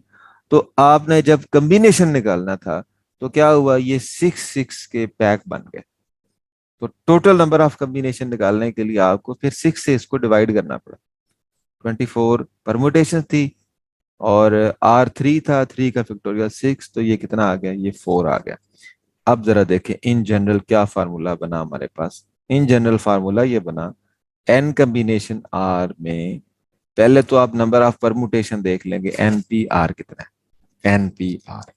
ठीक है, उसे डिवाइड करना पड़ेगा आर के फैक्टोरियल से। आर ये स्पेसेस है, आर के फैक्टोरियल से आप उसको डिवाइड करेंगे। This is equal to n P r क्या होता है? N factorial over n minus r factorial. ये एन पी आर की value, n factorial n minus r, और यहाँ पे एक्स्ट्रा क्या आ जाएगा? ये आ जाएगा आर फैक्टोरियल। ठीक है, तो इसका मतलब ये है कि कम्बिनेशन का आपको फार्मूला जो मिला है वो क्या है? N C r equal to n factorial over r factorial n minus r factorial. ठीक है, तो अब होप सो कि आपको परमुटेशन कम्बिनेशन का फर्क समझ आ गया और कम्बिनेशन कैलकुलेट करने का फार्मूला समझ आ गया। ठीक है, अब हम इसकी कुछ प्रॉपर्टीज देखते हैं। ओके ना, properties of combination. Number 1, notation आप यूज करते हैं एन कॉम्बिनेशन आर जब एन ऑब्जेक्ट में से आपने आर ऑब्जेक्ट चूज करने हैं। या इसको इस तरह भी लिखा जाता है, सी, सी फॉर कॉम्बिनेशन एन आर। ठीक है, आगे इसके साथ ब्रैकेट्स में एन आर लिखा जाता है। या इसको यूं ब्रैकेट के अंदर भी लिखते हैं, n combination r. Specially binomial theorem में आपने देखा होगा। तो ये 3 नोटेशन हम यूज करेंगे। ठीक है, अच्छा, आपने इसका रिलेशन देख लिया, फार्मूला देख लें। पहले फार्मूला देख लिया आपने, n C r n factorial r factorial n minus r factorial. आपने इसका रिलेशन देख लिया है परमुटेशन के साथ, क्या है? एन कॉम्बिनेशन आर, इसमें से इसी फार्मूले में से ये जो फैक्टर है n factorial over n minus r factorial, ये किसके बराबर है? ये एन पी आर लिखा जाता है। लिहाजा हम इसको लिख सकते हैं n combination r is equal to n P r, और बाकी क्या रहेगा? R factorial. या आप यूं लिख सकते हैं कि n P r equals to n C r into r factorial. ठीक है, तो ये relationship between combination and permutation. Special cases हैं कुछ इसके। एन कॉम्बिनेशन 0 क्या होगा? वैल्यू पुट करते हैं, मेन फार्मूला इसमें N factorial over 0 factorial over n minus 0 factorial. n factorial 0 factorial is 1, ये भी n factorial, ये cancel, answer is 1. Next, n combination, n क्या होगा? n factorial n minus n factorial. This is n factorial over n factorial and 0 factorial is also 1. Again we get 1. ठीक है, ये आपको खास तौर पे बाइनोमियल थ्योरम के अंदर जाके बड़े यूजफुल हो जाएंगे. n combination 1, n factorial 1 factorial n minus 1 factorial. This is n into n minus 1 ताकि n minus 1 factorial कैंसिल हो जाए. मैंने n factorial को लिखा n into n minus 1. So this is equal to simply n. Next we have a result. ठीक है, उससे पहले मैं एक और आपको सॉल्व चले करा देता हूँ ताकि आपको थोड़ा सा बैकग्राउंड बन जाएगा बाइनोमियल कोफिशिएंट्स और बाइनोमियल थ्योरम्स का भी. n factorial over 2 factorial n minus 2 factorial. अब n माइनस 2 फैक्टोरियल है तो n को n माइनस 2 तक ओपन करें. n minus 1 n minus 2 factorial over 2 factorial is simply 2 n minus 2 factorial cancel हो जाएगा तो we get n minus 1 n minus 2 factorial and so on. आप बाकी भी कैलकुलेट कर सकते हैं. अच्छा, एक और बड़ी जबरदस्त प्रॉपर्टी है कि n combination r, this is equal to n factorial r factorial n minus r factorial. This is equal to n factorial. इसको रीअरेंज कर लें, n माइनस r को स्टार्ट में लिख लें. इसका फायदा क्या होगा? इसका फायदा ये होगा कि आप इसको यूं भी लिख सकते हैं. अब ये n है, समझे, ये r है. r फैक्टोरियल को मैं लिख सकता हूं n माइनस r. इसमें से इसको माइनस करें, n माइनस n कैंसिल हो जाएगा और r बच जाएगा. But this is actually n combination what? n combination n minus r. इसका मतलब है कि n combination r is equal to n combination n minus r. कैसे? मिसाल के तौर पे अगर आपके पास n 6 है, 6 कॉम्बिनेशन 1 किसके बराबर होगा? 6 कॉम्बिनेशन 1 6, यहाँ पे क्या आएगा? n माइनस r, 6 माइनस 1 के, यानी 6 कॉम्बिनेशन 5 के. इसी तरह आप चेक करें कि 6 कॉम्बिनेशन 3 किसके बराबर होगा, 6 कॉम्बिनेशन 2 किसके बराबर होगा, 6 कॉम्बिनेशन 4 किसके बराबर होगा, 6 कॉम्बिनेशन 6 किसके बराबर होगा. ठीक है, तो ये बड़ा यूजफुल होता है समटाइम्स. जैसे अगर हमने 6 कॉम्बिनेशन 5 फाइंड करना है तो हम 6 कॉम्बिनेशन 1 ऑलरेडी फाइंड कर चुके हैं, तो दीज वैल्यूज आर सेम. ठीक है. अच्छा, एक और इसी तरह सम की प्रॉपर्टी है इसकी, n combination r plus n combination r minus 1 equal to n plus 1 combination r. n same है, r माइनस 1 है. प्लस करने से क्या हो रहा है? ये आंसर सेम आ रहा है जितना कि answer n plus 1 combination r का, यानी n को n प्लस 1 से रिप्लेस किया, r माइनस 1 में से बड़ा नंबर देखा तो r से रिप्लेस किया. ठीक है, इसको आप सॉल्व भी कर सकते हैं. ये बेसिकली क्वेश्चन भी है एक्सरसाइज में. n combination r, you can take left hand side लेके आप चेक कर लें. n combination r, this is your practice, कि आपको फार्मूला की प्रैक्टिस हो जाए. n factorial r factorial n minus r factorial plus n combination r minus 1 n factorial r minus 1 factorial और माइनस करेंगे तो n माइनस r और minus minus plus 1 factorial. ठीक है, this is your left hand side. इसमें आप कुछ common देख रहे हैं. n फैक्टोरियल, ये पहले चले कॉमन ले, 1 over r factorial r minus 1 factorial. बड़ा कौन सा है? r. इसका मतलब r को r माइनस 1 तक ओपन किया जा सकता है. n minus r plus 1. बड़ा कौन सा है? n minus r plus 1. इसका मतलब है कि n माइनस r प्लस 1 को छेड़ना है. r minus 1 factorial n minus r plus 1, इसे ओपन करें. इससे प्रीवियस क्या होगा? n minus r. एक नंबर पीछे जाएंगे तो n माइनस r प्लस 1 से पीछे n माइनस r, यानी एक माइनस किया इसमें से, इसका आगे factorial. This is equal to n factorial. और क्या कॉमन आएगा? अब देखिए, ओपन करने का मकसद कॉमन लेना था. n फैक्टोरियल वो ऑलरेडी कॉमन पड़ा हुआ यहाँ पे, n फैक्टोरियल डिवाइडेड बाय, यहां से क्या आया? r माइनस 1 फैक्टोरियल कॉमन आ गया. ये कॉमन आ गया दोनों तरफ से. और n माइनस आर ये भी कॉमन आ रहा है, n माइनस आर फैक्टोरियल। बाकी क्या रहेगा, 1/r plus 1/n minus r plus 1। This is equal to n factorial r minus 1 factorial n minus r factorial. इसका एलसीएम ले लें आप। एलसीएम क्या आएगा, r और n minus r plus 1। Cross multiply कर लें इसको, n minus r plus 1 plus r, ये कैंसिल हो जाएगा। तो क्या बचेगा आपके पास, n फैक्टोरियल और ब्रैकेट में n प्लस 1 ओवर, तरतीब से लिख लें r और r के साथ r minus r multiply r minus 1 factorial, n minus r plus 1 multiply n minus r factorial. This is equal to, अब इसमें से n बड़ा है कि n+1 बड़ा है, सो n plus 1 into n factorial is n plus 1 factorial divided by r into r minus 1 factorial, this is r factorial, n minus r into n minus r plus 1, this is n minus r factorial। this is equal to, अब इसे क्या लिखेंगे, ये n+1 combination,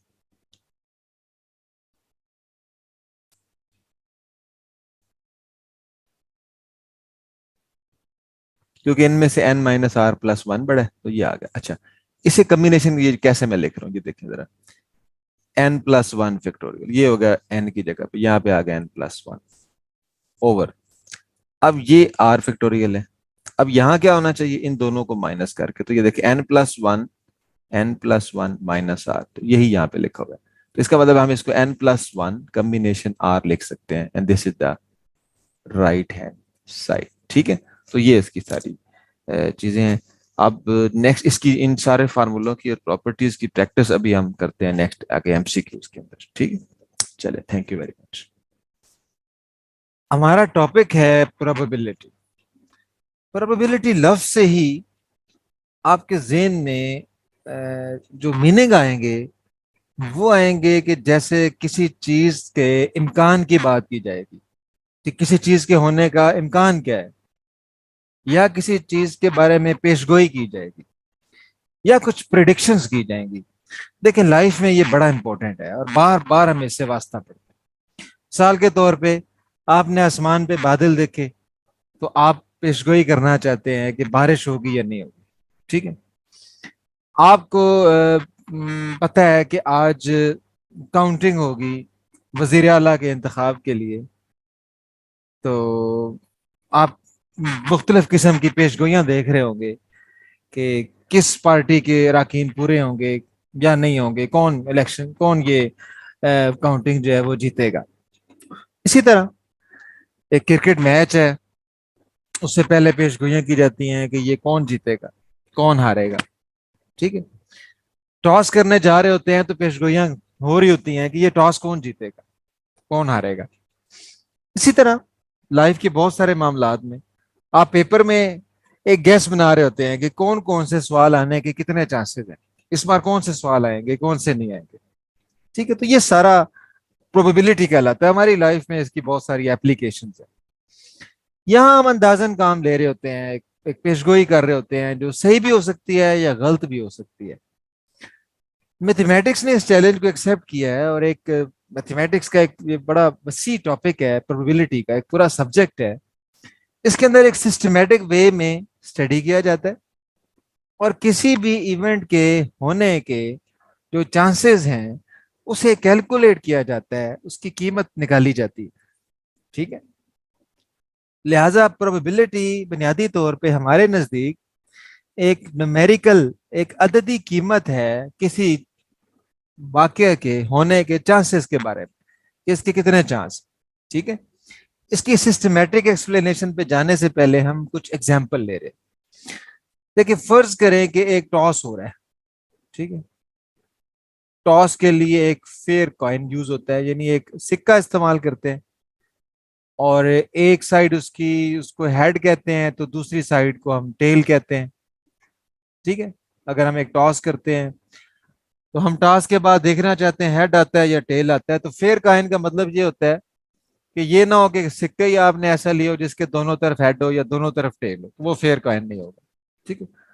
अब जब toss किया जाता है तो आपके पास दो हालतें हैं, या तो हेड आएगा या टेल आएगा। ठीक है।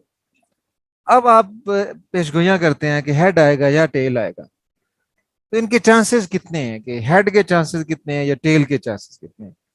तो एक नॉर्मल हालात में, बैलेंस किस्म के हालात में, बाइस ना हो, न्यूट्रल हालात में अगर देखा जाए तो जितने चांसेस हेड के हैं उतने ही टेल के हैं। हम इसे 1/2 कहते हैं, कि 1/2 चांस हेड का, 1/2 ही चांस टेल का। आधा आधा चांस है हेड के आने का और टेल के आने का। ठीक है।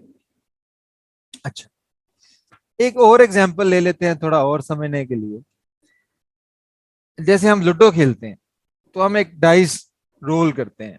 लूडो का एक दाना होता है, उसे हम रोल करते हैं, बारी चलते हैं। तो उससे क्या होता है, उसके ऊपर डॉट अपीयर होते हैं। वो एक डॉट भी हो सकता है, वो दो डॉट भी हो सकते हैं, तीन भी हो सकते हैं, चार भी हो सकते हैं, पांच भी हो सकते हैं, छह भी हो सकते हैं। ठीक है। 6 डॉट तक वो आ सकते हैं। ठीक है। उसकी मुख्तलिफ साइडों में मुख्तलिफ डॉट्स होते हैं। वो ये है 1 2 3 4 5 6। अब जरा पेशगोई करते हैं, कितने चांस हैं कि वो डॉट एक ही डॉट अपीयर हो, कितने चांस हैं वो दो डॉट अपीयर हो, कितने चांस हैं तीन डॉट अपीयर हो, कितने चांस हैं चार डॉट अपीयर हो, कितने चांस हैं पांच हो, और कितने चांस है छह डॉट। तो ये कुल कितने हैं, छह हैं। एक डॉट अपीयर हो, इसके कितने चांस हैं, इसके हम कहेंगे 1/6 चांस। टोटल छह है, 1/6, 1/6 चांस। थ्री डॉट के 1/6 चांस, 1/6, यानी हर एक डॉट के अपीयर होने के बराबर चांसेस हैं। टोटल 6 डॉट है तो हमने 1/6, 1/6, 1/6, 1/6 कह दिया। ठीक है। अच्छा, इसी तरह एक और एग्जांपल लेते हैं। एक बॉक्स है आपके पास, एक बॉक्स है। उस बॉक्स के अंदर हमारे पास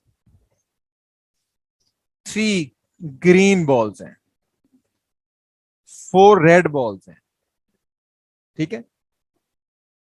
अच्छा, अब हमने उस बॉक्स में हाथ डाला और एक बॉल निकाली।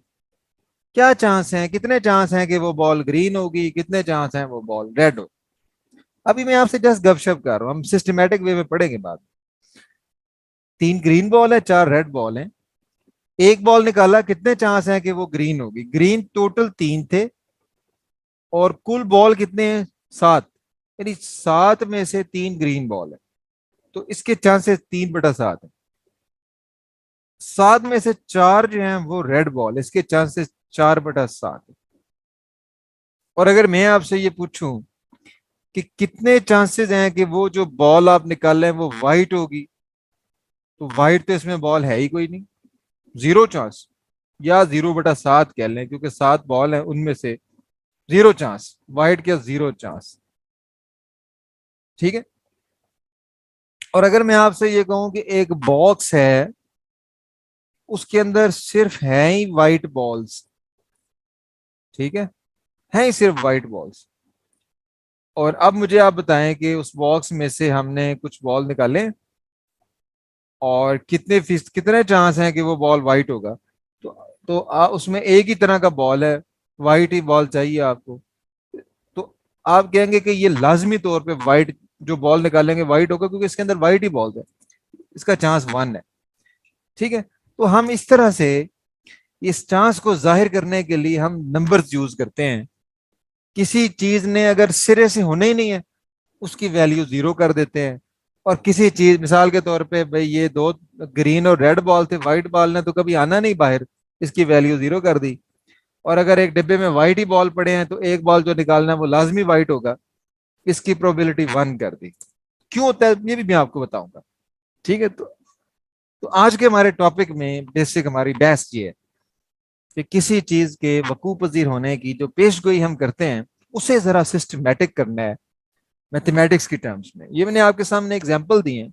अब मैं आपको समझाने और सिखाने जा रहा हूं कि ये कैसे हमने ये वैल्यूज हम कैसे बनाएंगे और हम कैसे ये कैलकुलेशंस करेंगे। ठीक है। इसके लिए आपको मैं पहले चंद डेफिनेशन दे रहा हूं, और फिर एक फार्मूला दूंगा, और फिर हम वो फार्मूला इन्हीं क्वेश्चंस पे आके अप्लाई करेंगे, and then you will see same results. ठीक है, स्टार्ट लेते हैं। प्रोबेबिलिटी होती क्या है? ये न्यूमेरिकल एक एवेल्युएशन है किसी चीज के वकू पजीर होने के चांसेस के बारे में। जो हम पेशगोई करेंगे वो अददी तौर पे होगी, न्यूमेरिकल वैल्यू से होगी। हमें एक चीज चाहिए, डेफिनेशन चाहिए, सैंपल स्पेस। सैंपल स्पेस एक सेट होता है, ये एक सेट है, इसको एस के साथ हम जाहिर कर लेंगे, एक स्टैंडर्ड बना रहे हैं हम अपनी आसानी।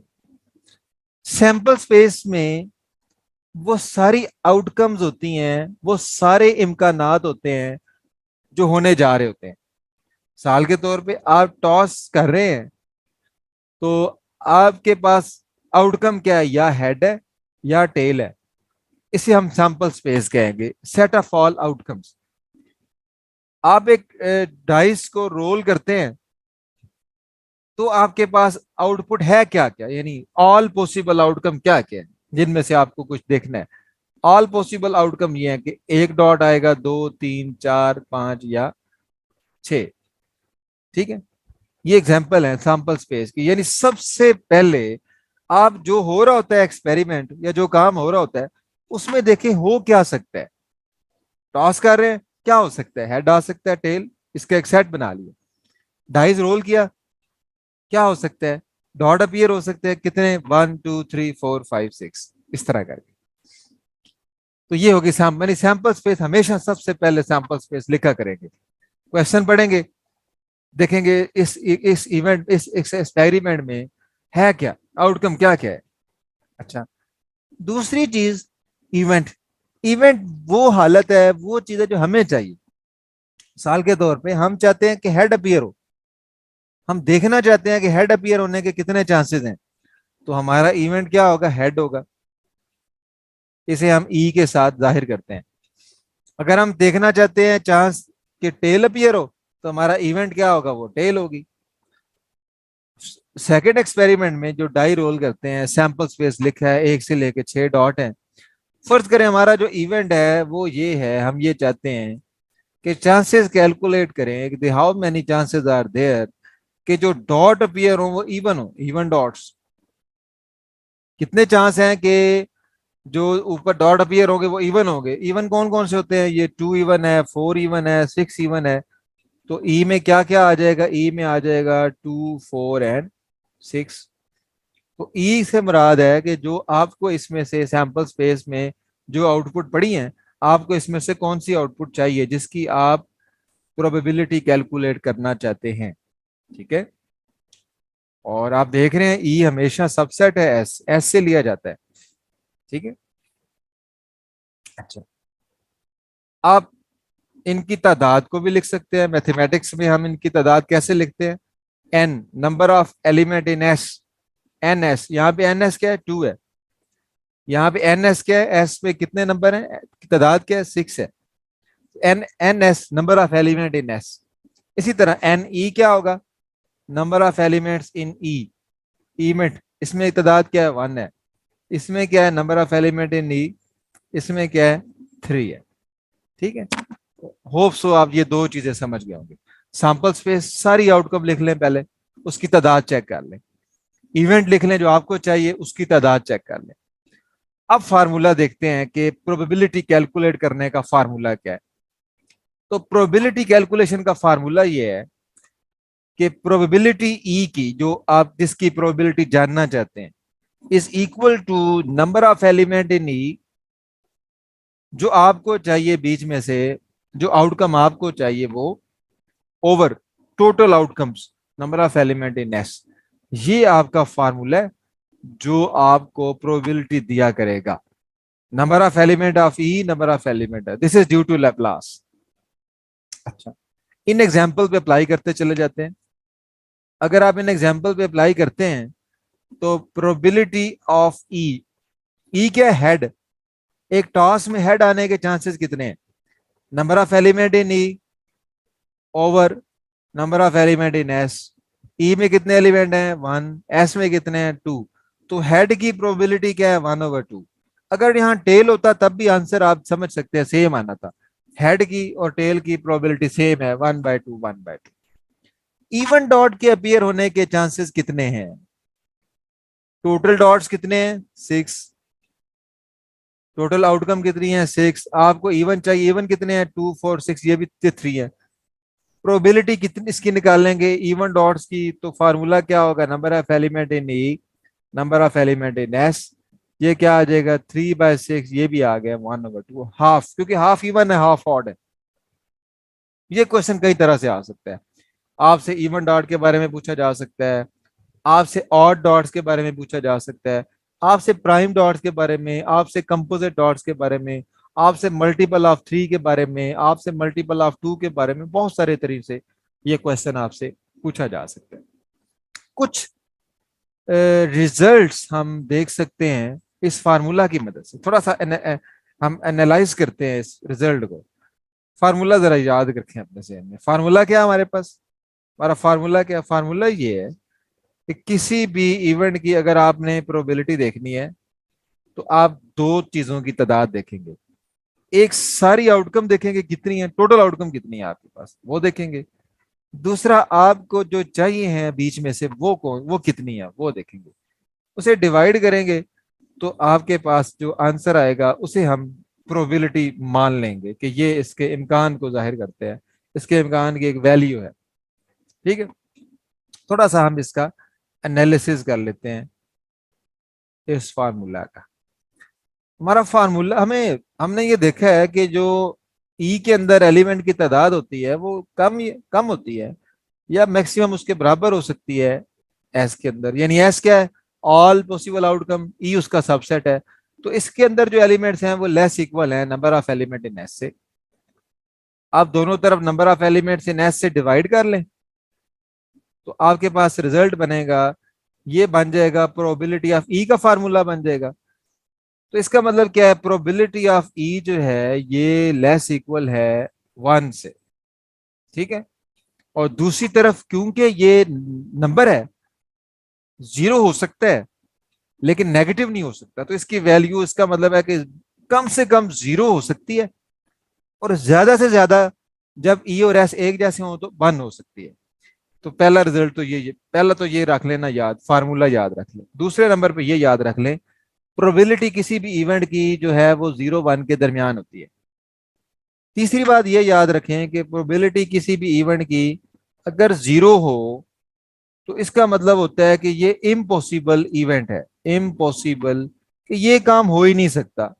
इसकी मिसाल मैं आपको दे चुका हूं, अब आपको समझ भी आ जाएगी। फर्ज करें आपका इवेंट ये है कि एक बॉक्स है, उस बॉक्स के अंदर ग्रीन बॉल पड़े हैं। ये देखें, ये ग्रीन बॉल्स पड़े हैं, all the balls are green.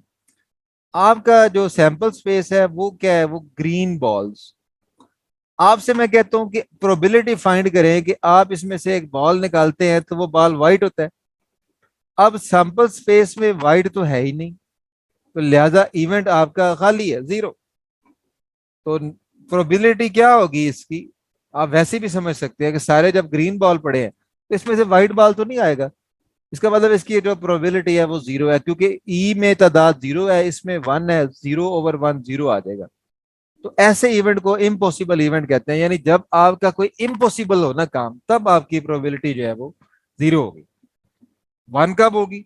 ये दो एक्सट्रीम केसेस हैं, 0 और 1। प्रोबेबिलिटी आपकी 1 कब होगी? 1 कब होगी? जब आपका इवेंट श्योर इवेंट होगा, यानी कि लाजमी होना है। मसलन आपसे कहा जाता है कि ये बॉक्स के अंदर ग्रीन बॉल है। आप प्रोबेबिलिटी फाइंड करें कि आप एक बॉल इसमें से निकालते हैं और वो ग्रीन है, वो लाजमी ग्रीन है।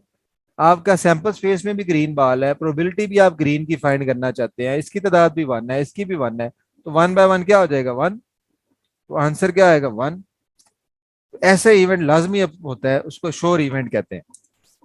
अदरवाइज बाकी जो इवेंट्स होंगे उनकी जो वैल्यू होगी वो हमेशा 0 1 के दरमियान होगी। और अगर किसी इवेंट के होने के जो चांस हैं उसको प्रोबेबिलिटी ऑफ ई से जाहिर करें, तो जो ना होने के चांस हैं, यानी आपके पास अगर एक चीज के होने के चांस 0 हैं तो ना होने के चांस कैसे फाइंड करेंगे? आप उसको वन में से माइनस कर देंगे। ठीक है, मसलन अगर आप एक एग्जांपल ले लेते हैं, आप एक मैच खेल रहे हैं, मैच में या तो आप विन करेंगे या आप लूज करेंगे या मैच टाई हो जाएगा। अब प्रोबेबिलिटी फाइंड करें कि आप मैच विन करते हैं, तो मैच विन करने की प्रोबेबिलिटी क्या होगी? ये टोटल टोटल आउटकम तीन है, आप उसमें से एक की फाइंड करते हैं, 1/3। तो ना होने की क्या होगी? यानी कि आप मैच नहीं जीतते, आप विन नहीं करते, या तो हार जाते हैं या मैच टाई हो जाता है, ड्रॉ हो जाता है। कैसे? ये वन माइनस उसको 1/3 को माइनस करें 2/3, आप डायरेक्टली वेरीफाई भी कर सकते हैं। मैच ना जीतने की सूरत में यहाँ पे कितने चीजें इवेंट में आ जाएंगी? दो आ जाएंगी, तो प्रोबेबिलिटी क्या होगी इसकी? 2/3। ठीक है, तो किसी इवेंट के ना होने की प्रोबेबिलिटी फाइंड करना हो और उसके होने की प्रोबेबिलिटी आपको पता हो, तो आप वन में से उससे माइनस कर देते हैं। ठीक है, अच्छा नेक्स्ट इसी तरह आगे, नंबर 6। नंबर 6 पे आपके पास एक फार्मूला है कि अगर आपके पास सैंपल स्पेस एस है, ठीक है, दो इवेंट्स आ जाते हैं ए और बी, आपसे कहा जाता है find the probability of A or B. ठीक है, ए आर बी के मिसाल के तौर पे हम एक एग्जांपल को साथ लेके चलते हैं। एक इवेंट बना लेते हैं, ए डाइस रोल्ड, उसकी सैंपल स्पेस है, आप लूडो का दाना रोल करते हैं तो ये उसके आउटकम ये है, ये डॉट्स हैं जो अपीयर हो सकते हैं। फर्ज करें आपके पास एक इवेंट है इवन डॉट्स। इवन डॉट्स वो कौन कौन से हैं? वो 2 है और 4 है और 6 है। एक इवेंट आपके पास आ जाता है प्राइम डॉट्स, यानी ए में वो पूछता है कि डॉट इवन वाले कौन कौन से हैं, बी में वो पूछता है प्राइम डॉट कौन से हैं। प्राइम कौन कौन से हैं? 2 है, 3 है और 5, ये प्राइम नंबर है, 2 3 5। अब आपसे कहते हैं कि प्रोबेबिलिटी, अगर आपसे कहता है कि ए की प्रोबेबिलिटी फाइंड करें, तो आप क्या करते हैं? इसकी तादाद 6 है, इसकी 3 है, 3/6। बी की करें तो ये भी 3/6। आपसे कहा गया find the probability that the dot is appeared is even dot और प्राइम डॉट, कि वो इवन डॉट है तब भी ठीक है, प्राइम डॉट है तब भी ठीक है। ठीक है, इंपॉर्टेंट बात यह है कि आप देखें इनमें कुछ कॉमन भी है। ए और बी में क्या कॉमन है? 2 कॉमन है। तो आपके पास अब 4 तरह के सेट आ गए। अब आप प्रोबेबिलिटी का फार्मूला देखें। Probability of A or B, यानी ए सही यानी ये वाले डॉट्स आ जाएं या ये वाले डॉट्स आ जाएं, मुश्तरका इनकी देखनी है प्रोबेबिलिटी। दो इवेंट की मुश्तरका प्रोबेबिलिटी अगर देखनी है कि ए या बी, ठीक है, ए आ जाए या बी आ जाए, दोनों ऑप्शन अगर देखने हैं, तो आर का मतलब होता है यूनियन, इसको हम लिखते हैं P A union B. Probability of A union B. आसान तो ये है कि जब ए भी दिया हुआ है बी भी दिया हुआ है, आप क्या करें? आप ए यूनियन बी ले लें, वो आ जाएगा 2 3 4 5 6, और आप इस पे फार्मूला अप्लाई कर दें। एस के अंदर 6 एलिमेंट्स हैं, इसके अंदर 5 एलिमेंट है, तो आंसर शुड बी 5/6। ठीक है, या अगर सम टाइम आपके पास सेट इतने क्लियर नहीं होते कि आप उनका डायरेक्टली यूनियन ले लें, फिर क्या करते हैं? फिर हमारे पास ये फार्मूला है, this is equal to probability of A find करते हैं। ए में कितने एलिमेंट है? 3, तो 3/6, साथ साथ आंसर वेरीफाई करते जाए, plus probability of B find कर लेते हैं। बी की प्रोबेबिलिटी ये भी 3/6 है, माइनस करना होता है इसमें से probability of A intersection B. Intersection में तो एक ही है, तो ये 1/6। तो आंसर क्या आया? 3 + 3 6 - 1, आंसर क्या आया? 5/, और डायरेक्टली हमने निकाल लिया था ये 5/6 है। ठीक है, इन केस अगर ए और बी डिसजॉइंट हैं, तो आप कहते हैं कि ये जो इवेंट्स हैं ये म्यूचुअली एक्सक्लूसिव है, इंडिपेंडेंट है।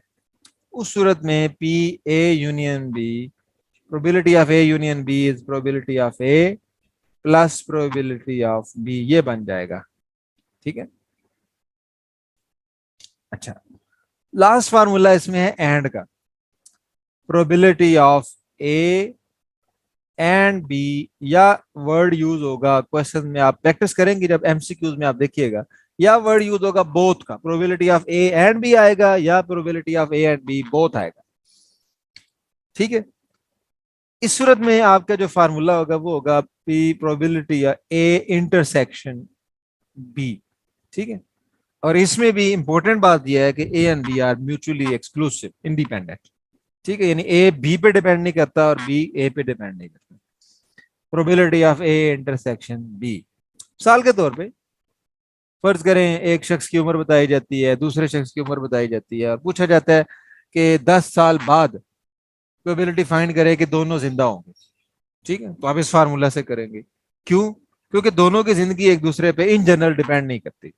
तो जो इवेंट्स हैं वो अगर म्यूचुअली इंडिपेंडेंट हो, डिपेंडेंट का केस भी है लेकिन वो आपके सिलेबस में नहीं है, तो मैं जस्ट आपको यहाँ पे, वो हम मैथमेटिकल स्टैटिस्टिक्स में पढ़ेंगे। So if A and B are mutually exclusive, then probability of A and B is written as probability A intersection B, and this is the product of probability of A and probability of B। ये इन दोनों के product के बराबर है। ठीक है, तो ये 7 फार्मूलाज हैं, इन्हें आप कर लें। अब आप एक्सरसाइजेस देखें और after a break we will discuss their MCQs. ठीक है, थैंक यू।